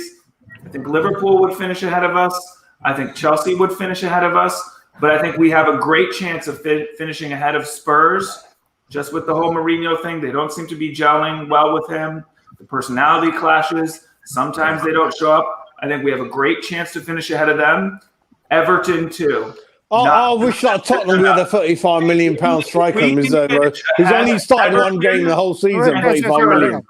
Ahead of Spurs, then we will finish 6th. I also don't believe anything for you, Lee. And if we finish 6th, we will make Europa League. That is my target. That is what I will be happy with. That's what I feel is possible. All right. That's fair. That's very fair. That's fair. All right. So listen, I can't go on forever. You can. No, not believe in yourself. Not tonight. I got my boys are back at school. I got to make them lunches. I got to get up early and take them. I got to do stuff tomorrow. You know what I mean? And I'm buzzing from the Benadryl anyway. So what? So let's do our let's talk about. Wait. Everything just changed. Sally, put your chair up. Everything just changed. Can you hear us, Charlie? I can fucking hear you guys now. What do you mean you're going to sleep? You're not going to no fucking sleep. I gotta make sandwiches. They can make their own sandwiches. They can't. They can't make sandwiches with cheese. We need Charlie, are you? They can make sandwiches better than you. They can make sandwiches better than you, Lee. Most people can. That's true. Most people can. Are you saying no sleep? Charlie's saying no sleep till Brooklyn. That's what Charlie's saying. That's right. All right. Never. I just want to throw this out there. Listen, anybody who needs to, if you guys need to jump off, it's been almost 2 hours. Go for it. It's okay. Don't worry about it. Just go. I'm saying you don't have to stay on the whole time if you don't want to. If you got other stuff to do. Charlie. What's going on? Listen, I had a whole lot of shit to say. You didn't send me the fucking link, Lee. I didn't see it. What are you talking about? Everybody in the fucking thing. I said, I'm pouring a drink. I'm setting up my mic. Listen, look at my situation I got going on here. Can you see this? Listen, the worst situation you got the same name as Charlie Walsh. He's very professional. I got a whole fucking thing I got to set up over here. And my nephew, he's got the goddamn Xbox bullshit. He's fucking up my headphones. And he's like, everybody in the chat seen it. They was like, oh, CB's coming. You know, I get ready. And then Lee's I didn't see it. I never saw it. You was putting up the comments. I was getting all upset. I know, but I was getting ready to start a serious beef. I don't read them. I just post them, or I don't actually read what they say. I know that's how I work. I just make words all the time. I got a lot going on tonight, Charlie. I got a lot going on. Anyway, what do you want to rant about while you're here? What do you want? What's your? I don't know. Rant? I was ready to rant about all kinds of things, but now you kind of took the gas out of my engine. Now I don't even know what the fuck you guys are talking about. Give me something to yell about. I got a gin right here. It's no problem. All right, let's go way back, Charlie. Well, you know what? First, hold on. I got some. What happened to break? Go. Why are we not breaking down the Wolves game? Why is everybody? Wait, hold on. I want to know why. We did that an hour and 20 minutes ago, man. That's what you call breaking down the game, Castilla? You kidding me? No, Charlie. How the fuck did you break down the game? Nobody wants to I was watching. I was fucking laughing. ESPN. Nobody wants to hear that. I'm sorry. Nobody wants to do that. Listen. What the fuck is you talking about? Listen, I've never seen. Fuck out of here. I've never seen the US Charlie. Nobody from DC is going to tell me someone nothing. The introduction between me and the US Charlie. Do I look like I'm from DC? Never seen I just live here. I don't give a fuck where you live. Don't ever come out your mouth. You out of pocket like a gun in a robbery. Don't ever think you could talk to me that way. Charlie, he's some people. Hey, you're the one that said. I come over and try to. I want to talk about football. Talking about the Wolves game. Yeah, I want to break down the motherfucking game. We broke down the Wolves game. You didn't break down shit. Maybe you weren't listening. You didn't break down fucking nothing. Back in the first hour of the podcast, people were actually sharing time on the screen. We was laughing. Everybody put in about 5 minutes. We was laughing at you, bro. Lucky didn't break down nothing. You didn't break down fucking all right, nothing. Yeah, all right, exactly. All right. We were lucky in the world. Break it down. Break it down for us then. Break it down. I want to know. Wait, hold on, Mr. Fucking football genius. Everybody was getting on Diop for that second goal. Why? Who's a football genius? Who's a football genius? No. Well, I don't know. Everybody was getting on Diop. Well, welcome back to Sports Shouting. I have never gotten on Diop once in my life. Let me just be clear. Listen, I'm back French players. Sports Shouting. All right, well then it ain't for you. Maybe you're doing too much talking. Let me explain. Not tonight. It's not me tonight. It's really not him tonight. So you ain't now you ain't saying nothing. Now you want to get Wolves quiet. game were lucky. All right, Charlie. Listen, the Wolves were carving our fucking shit apart. They missed like 4 or 5 sitters. But hold on, I'm gonna go back to the Diop thing about keeping shape. He was where he had to be. Cresswell's ass was supposed to be on that side, and he was lollygagging back. Now I'm not saying Diop had the best game, right? But why the fuck is everybody on Diop on that second goal? I seen you said it. I was listening. Hold up. I agree with you. No. I'm not saying. Listen, I don't give a shit who you hate, but that goal wasn't his fault. I'm talking about that second goal. And if you tell me it was, I want to know where you played football. Did you play football? No. 12. I was 12. Yes, I did. Man, you're talking about 12-year-old football, man. Get the fuck out of here, Lee, man. Listen. Uncle Neil was right. Lee, stop putting those bloody things up, Lee. I can't see anyone, man. Listen, Neil was right. Y'all want to criticize. Anyway, you want to criticize and talk this shit. But then when somebody brings you up on something, what you say, and criticizes how you break down something, then you get offended. Right?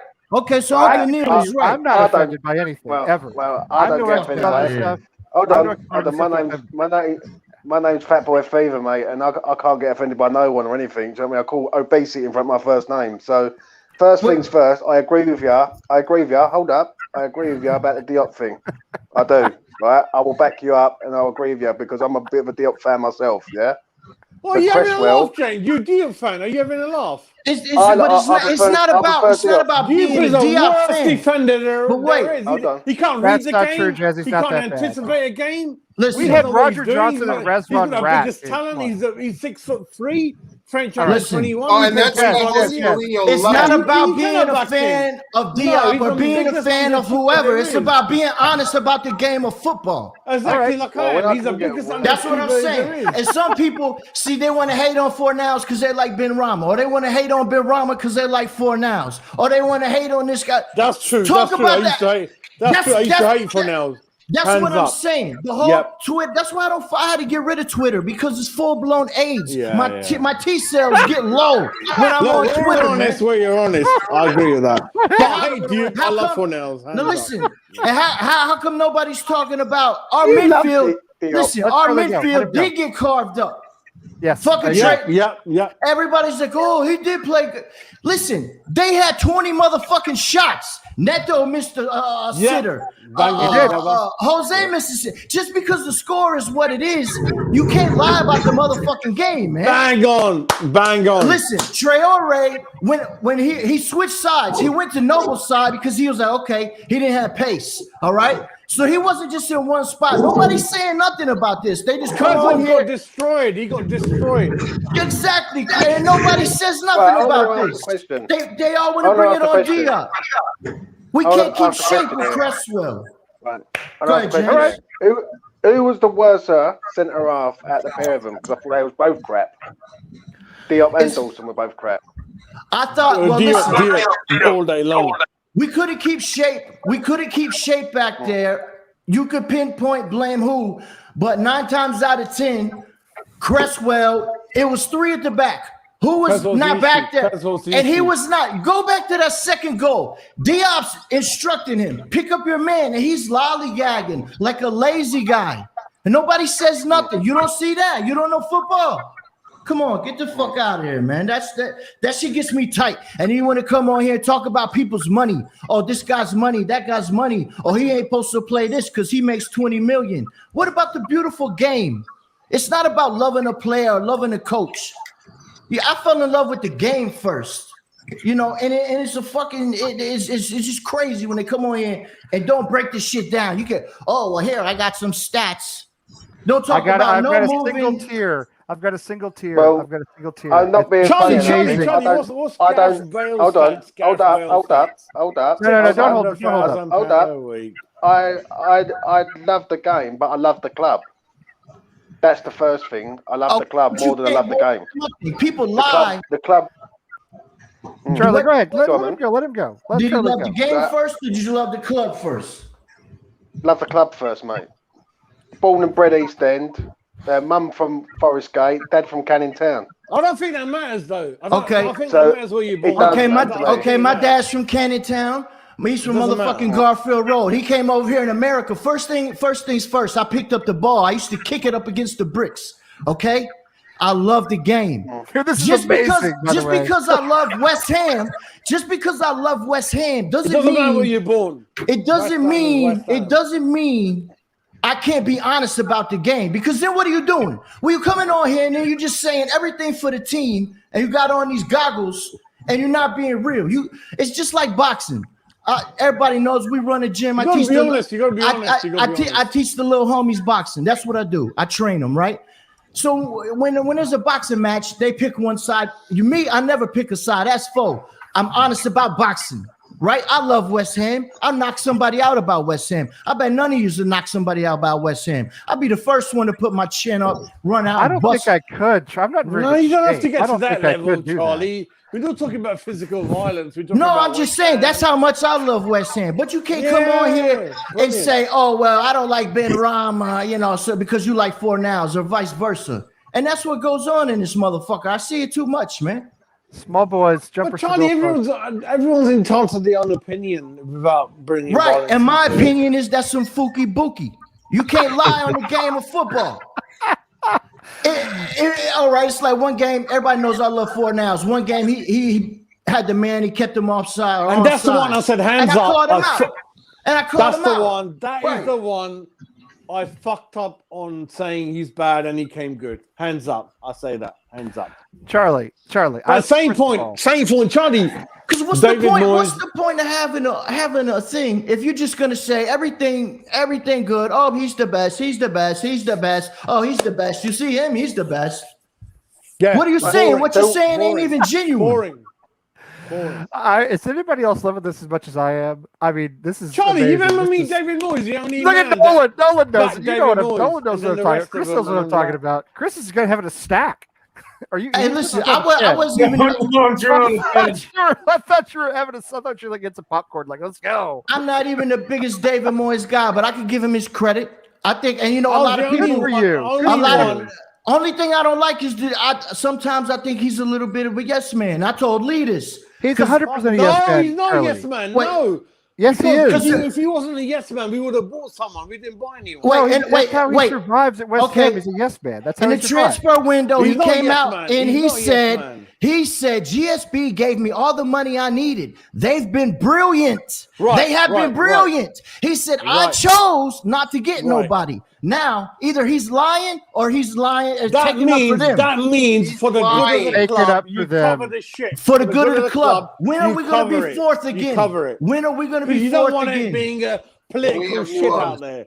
So you cover He it. should have got a fucking midfielder and a striker. We might not be here next year. I know everybody's all happy. Listen, we've shithoused a lot of games. We've played really good. I'm not happy. We've played really good, but they have money to spend. I'm not, James. I know West Ham way. We're gonna throw it away and finish ninth. I'm pretty certain about that, James. And that's what they did. They didn't want to spend we the are money. gonna finish 8th or 9th, and then you guys can cry and have a go. And they I and know they use exactly what's gonna happen. and they use David Moyes as a PR guy, and he did it because everybody knows he's got the fans backing right now. Everybody supports him. Charlie, David Moyes. Let's Come go. on, he came out and said, "I like a thin squad." Who No, the no, fuck I'm with likes you. a thin squad? Who do you like it now? Charlie. But come on, man. I'm with you We all might the not way. be here next year. We might Charlie, not get this your chance knowledge in like will give you 30 that, mate. fucking years. That's man. how Moyes survives at West Ham with these owners, Charlie. You're absolutely right. I'm 100% Yeah, but with that's kissing their fucking ass because that's No, what they it's want him to not. do. you. You know what? No, it's because he had not. no job. Because he failed at keeps saying Sunderland. I don't give a Professional, shit it's about not his kissing job. their I care about this club. Now If y'all he care was about kissing their ass, Moyes' he would have job. bought £8-9 million players. He said no. He said no. Okay, and no, now Charlie, there was £30 million in the budget. He didn't spend it. They didn't 'Cause if give he any kissed money, their ass, he would Chaz. have bought 2 They players. didn't in give that- He didn't have He to have does money. not kiss he their said he said didn't they give any were money. brilliant and He they wanted gave him Eze. everything He they wanted needed. Eze. Come on, I But know. David Okay, you Sullivan want. went to Crystal Palace and said, "I'll pay you 16 million via 5 installments," and they said, "Fuck you." And David didn't want no one, and then he offered him Ben Rama, and then Listen, No, the French sorry. league was I'm having sorry, a going out of business sale. We don't have no cover for fucking Rice or Suchek. All we got is Antonio with bad hammies. I love him. Everybody's no, it's me and James covering. Well, we don't for have Rice. him now. You could have got somebody. You could have don't got have him now. somebody because if we did that in January, these Yeah, boys could have absolutely had some rest. They get no rest. Can I ask Charlie a question? Oh, Can yeah, I ask you're Charlie a right, question? Jen. You're Can I ask right, Charlie you're a right. question? Charlie, I want you're to ask right, Charlie a you're right, question. Charlie. Right. I want to ask Charlie a question. Yeah. All right, James. Charlie, but who do you blame on this though? Do you blame the board or do you blame Moyes for January? Fucking hell, it's not even a question. Listen. Charlie. No, wait, no. Wait, Jazz. No, How Wait, can you Jazz. blame David Moyes on that? I blame the board because they're being cheap. But I also say when they told him James, I that, know they you're not knew he had the for backing of God's the sake. fans. That's why he went out in that interview and he said, "Oh, they were great. If I said GSB were great, y'all would kill me. Y'all would roast me." Okay. No, I want to ask He one. said, James, no. James, why did you think it was David Moyes' fault? Though? You don't work for him, I'm Charlie. just You don't work interested. for him. And what does You don't that mean? work I for don't work for him. What do you mean by that, Lee? I mean, listen. What I mean is, What the fuck is that? You I can't make your love the boss. club. I see through course that you do. bullshit. No, Okay. no, James, why do you think it's David Moyes' fault in all this? I can't understand that. Because I'll tell you the real reason why, and I do agree go with Charlie for it, on go this. for it, yeah. go for it, go for it. He backed GSB on camera. What are you talking about? At the You can't make your boss look At bad in the- public. You know that. Listen, at the end of the day, John Gotti whacked his boss and took over. What the fuck you talking about? Yeah, go on. Well, listen. I would No, not no, I want be to hear against. James' response. I mean, if David Moyes wants to whack David No, Sullivan, Lee, I'm gonna look the other way. Is all I'm saying. Lee, James is my brother. I want to hear why he Go ahead, thinks James. Go ahead, James. it's something to do with David Moyes. Why he didn't spend the money in? Yeah.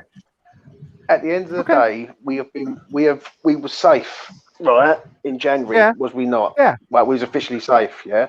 We know. Yeah. We all know we needed a defensive midfielder or stroke midfielder for cover for Suchek. Striker, especially. Yeah. Right. Hold on. I'll get to that. And then we needed a striker, right? We got rid of 2 players in Snodgrass and Haller and brought in 1. So we're light straight away, right? Yeah. At the end of the day, they was penny pinching, and I'll tell you the reason why they was penny pinching. Who's Dave? They sold Haller. David? The David or the board? The board, right? Yeah. What they done, they sold Haller.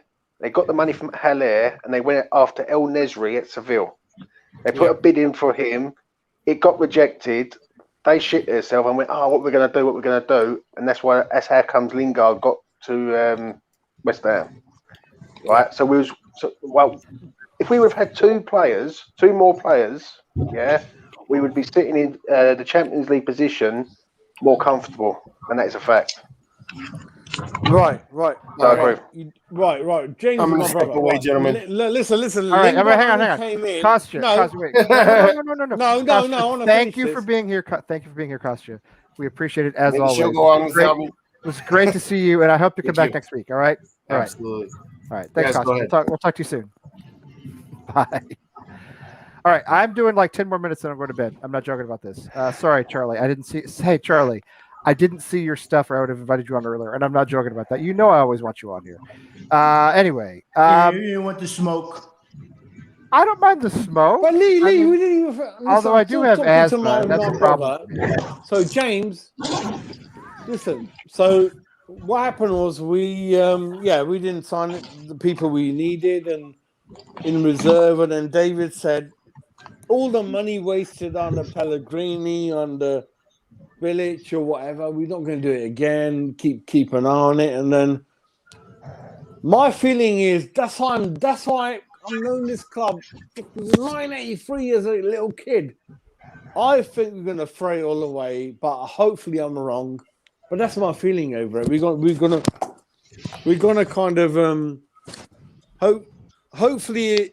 I don't know. That's my feelings. Someone can put light on it. I think we had a big chance in January. I wouldn't put a light anywhere near you. I wouldn't put a light anywhere near you right now. What happened? Yeah. I don't know if it was Benjamin Franklin or George Washington. One of them, it says, the man that relies on hope dies fasting. Ooh, that's good. If you tell me we didn't need no players, at the moment. Yeah. That's crazy. The French league had guys going out of sale. I mean, we didn't have to get no 30 million guy. We just needed cover. Now we have Troy Deeney, Watford, Troy Deeney, someone like that. I mean, I don't know about that, but I mean, it would have been something.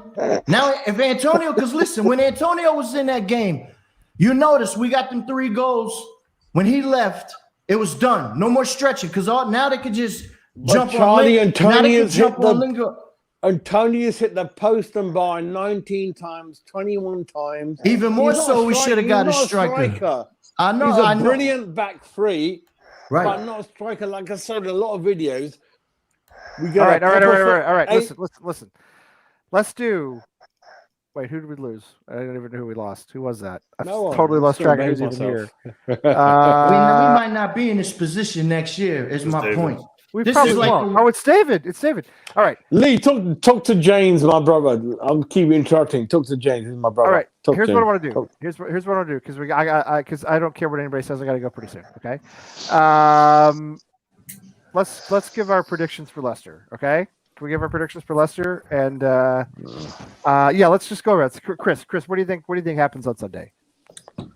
We can't because the team news leave. We don't know who's fit.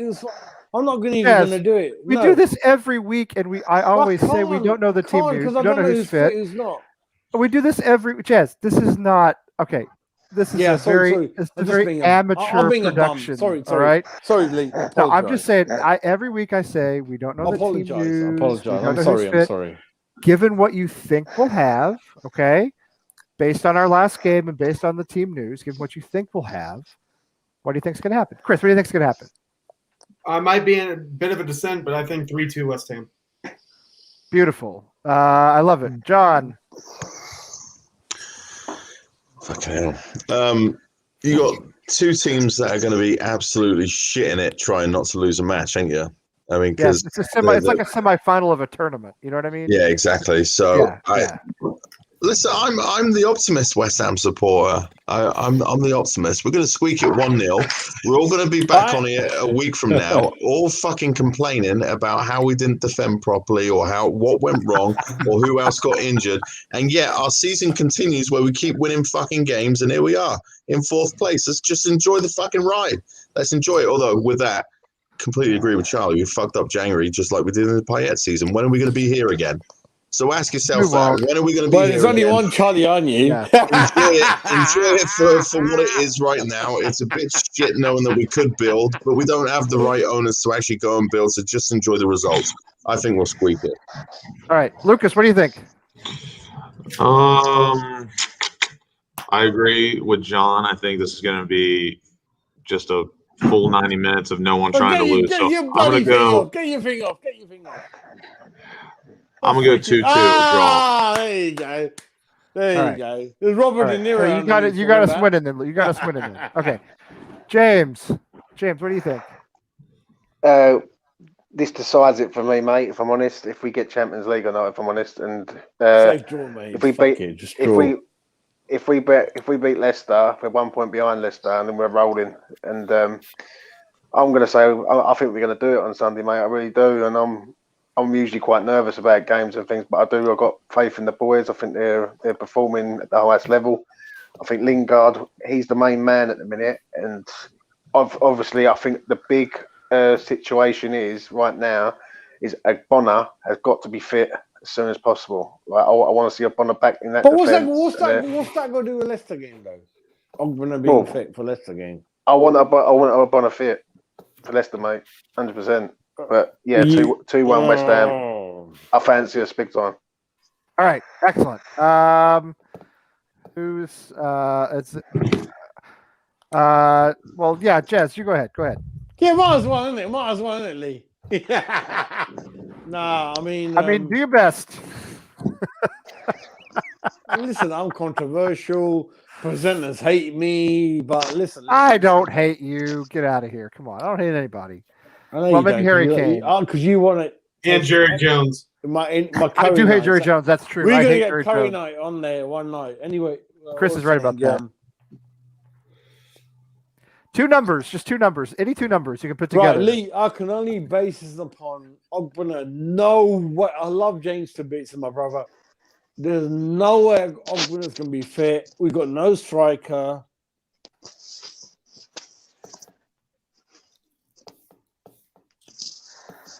You ready to come back to you? Oh, the Feds got him. 2-2. Okay, fair. All right, James. I was about to say worse, but 2-2. You showed great restraint. James, what do you think? 2-2, my friend. 2-2. Yeah. I'll say it again, mate. 2-1. I think this is the one. But I honestly believe did I already ask you? I think I already did. Sorry, I totally lost it. All right. But that's right. Sully, my buddy Sully. What do you think about Sunday morning? Yeah, I do. I agree. That I think it's 2 teams who are definitely trying not to lose the game, but I do think going forward that we're pretty dangerous. I'm not 100% sure if Vardy is fit for the match or not. I see either 2-1 us or 1-0. But I don't know. For whatever reason, I can't shake like a 1-1. But if we do win, it'll be like 2-1, and it'll be kind of tight the whole time. It might not be a pretty game at all, with 2 teams who are probably just going to try not to lose the whole time. But, yeah, I'll say 2-1 as well. Okay. Charlie, what do you think's going to happen? Well, both teams could play a counterattack, right? Mm-hmm. Sure. Okay. Yeah. So if people don't come at us, can we counter them? No. So not usually. No, not usually. If there's no Antonio, it's going to be all Lingard going forward, and they could just mark him. You know, I'm not going to say a score, but I'm going to tell you this: I wouldn't bet on the boys. I love them. I wouldn't bet. Charlie, I where you wouldn't bet from? on the boys. East side or west side? Where are you from? Huh? What's up? Well, I'm from Brooklyn. Oh, okay, east side. I grew up in Flatbush, but I'm in Bensonhurst right now, and I also do my thing on Fulton Street, Bed-Stuy. Well, listen. This is the first time I've ever seen my brother. How come I don't know who this guy is? Because they silence me, Jazz. They don't want to let me on. They silence me. I invite you all the time, Charlie. Come on. Gentrification. Jazz, are you in the bathroom? They say, oh fuck, we can't let on CB. I'm back to. I'm going to come out in a minute. We're gonna have to talk real football. Jazz will be in the bathroom soon enough. Don't worry about it. Charlie, you're always welcome. You know that. Come on. Don't do that to me. Don't do that to me. I'm welcome when it's like 20 minutes left. He's like, oh, I didn't know you wanted to come on. No, but Charlie's listen, his comments, his You passion, told me your sister wouldn't let you come on. Level, mate. You told me his sister would let him come on. All right. I'm not saying to let me. It's just that you see how loud I am. This is the I knew you'd get mad if I said that. She's right now through the window. She's right through the little door, the glass door, looking at me. She's giving me the fucking little eyes because I'm being so loud. She gotta go to work. Look, I'm matching. Charlie, I'm actually gonna share. Look, I'm matching that one in the back with you one. Look, that one. Legend. Charlie, wow. All right. I invite a lot of people. John's like, what the fuck, Jazz? What I invite a lot of people to come on, and I'll tell you what happens. I invite a lot of people. Usually, some of them can't make it. Like I invited Charlie Walsh tonight. He couldn't make. He didn't respond. That's okay. I've invited Charlie Boyd many times. James, Selly, Nolan, Chris, Danny, who Danny's on with us. John, all kinds of people. Anyway, I think we win this game. I think we were better than they were before. Thank you to you. I think we're better than they are again. John is John, the sexy voice of any channel, top dog. Even though he's half snapped all the way through. He's the only one who can handle me. I love him. I love Lee. And my new boy here. That's like Howard Cosell in the fourth quarter of an old Monday Night Football. James, my new brother, anyway. James knows I am. Anyway. Chris, maybe a young guy, but everyone on here. And tell you what, Howard so Cosell got to the end of a football game. But Lee, guess what? I didn't swear. I didn't swear at anyone. I didn't argue. That's a big thing for me. Charlie, that's a big thing for me. Hey, like Serge Gainsbourg on that famous Whitney. Charlie, I used to work for McCormick, the Baltimore. I don't know what that American football team's called. Baltimore Eagles. I forgot what they're the Baltimore Ravens. Yeah, they won that little, not little, big competition 3-4 years ago. I used to work for McCormick. Oracle, Microsoft was the other team. Who am I working on? Discovery Channel. Then Wyndham, Wyndham Hotels and Resorts. I had a friend who worked there for a long time. Lee, I'm about to join them in 4 weeks. So anyone want any discount, let me know. Okay, Jazz. I appreciate that. Jazz, can you shut up so I can go to sleep? Is that all right? Yeah, I'll shut up a bit. Okay. I'll tell you straight, God, Lee. You can come on. Anybody can come on. And let John be the headmaster. We rock until late night. I've never had this many people on before at the same time. Actually, you guys are from out the country, but Mrs. like proper Michelin chef Indian cuisine, mate. Like proper, not Bangladeshi packet, proper Indian Sikh, Indian butter chicken, proper authentic curry from north of India, mate. Proper. But anyway, love you all. What a show. We love you too. Brilliant. Upset anyone, say sorry. And okay, tomorrow night, Katie will talk to somebody here on the network, on the show. I don't know who it's going to be. I'll tell you what feels so bad for. I'll tell you what, if it's Jazz, mate. Chris, say something. I'm not watching it. It probably will be Jazz because Jazz is going to be. Chris. Yeah. It's Jazz, I'm not watching it. I'm telling you that now. Chris, say something. Chris. Yes. It started fine, Neil. It's been 2.5 hours. Nah, it started fine. It's got a little bit worse as we went along. Anyway, Katie will be on tomorrow night. We love Katie. I think we win on Sunday. I think it's time to go. We love you all. Katie tomorrow night. Chris, Sunday morning, Sunday afternoon, I guess it would be. More than likely, it won't be me, or it'll be later on Sunday. I'm traveling down to Athens for. Charlie, you're a legend. Charlie's a legend. I didn't know Charlie existed till today. Charlie is a legend. Charlie There's no doubt about that. I endorse that. Yes. You're going to Athens, where you went to college. You're going to Athens. Yes, yeah, I'm going down to visit. I'm 39 days away from graduation, so awesome. That is so cool. Good for you. I will not I'll be. tell you something afterwards too, but yeah, like I said, it'll either be Tommy and someone else, or it'll be a later stream. That is yet to be determined. I won't a Sunday morning. Yeah, it's. I'm going to be occupied anyway. So yeah. Anyway, all right. I'm going to be. We're going to Rhode Island this week. We're going to Rhode Island this weekend. But there's always somebody at my house. Anyway, just not me. Anyway, so. Lee, 2 hours, 24 minutes. It's part. We deserve the commemorative medal. This is a mid-table finish for us in terms James, of time. We're going to get the American medal now. To everybody who was here, to David and to Kostya and to Lucas. It's great to have him around. Everybody was here. All the people in the chat room. John, thank you all. And wait a minute. Yes, James, plug your channel before we go. Please do. Please do. All right, mate.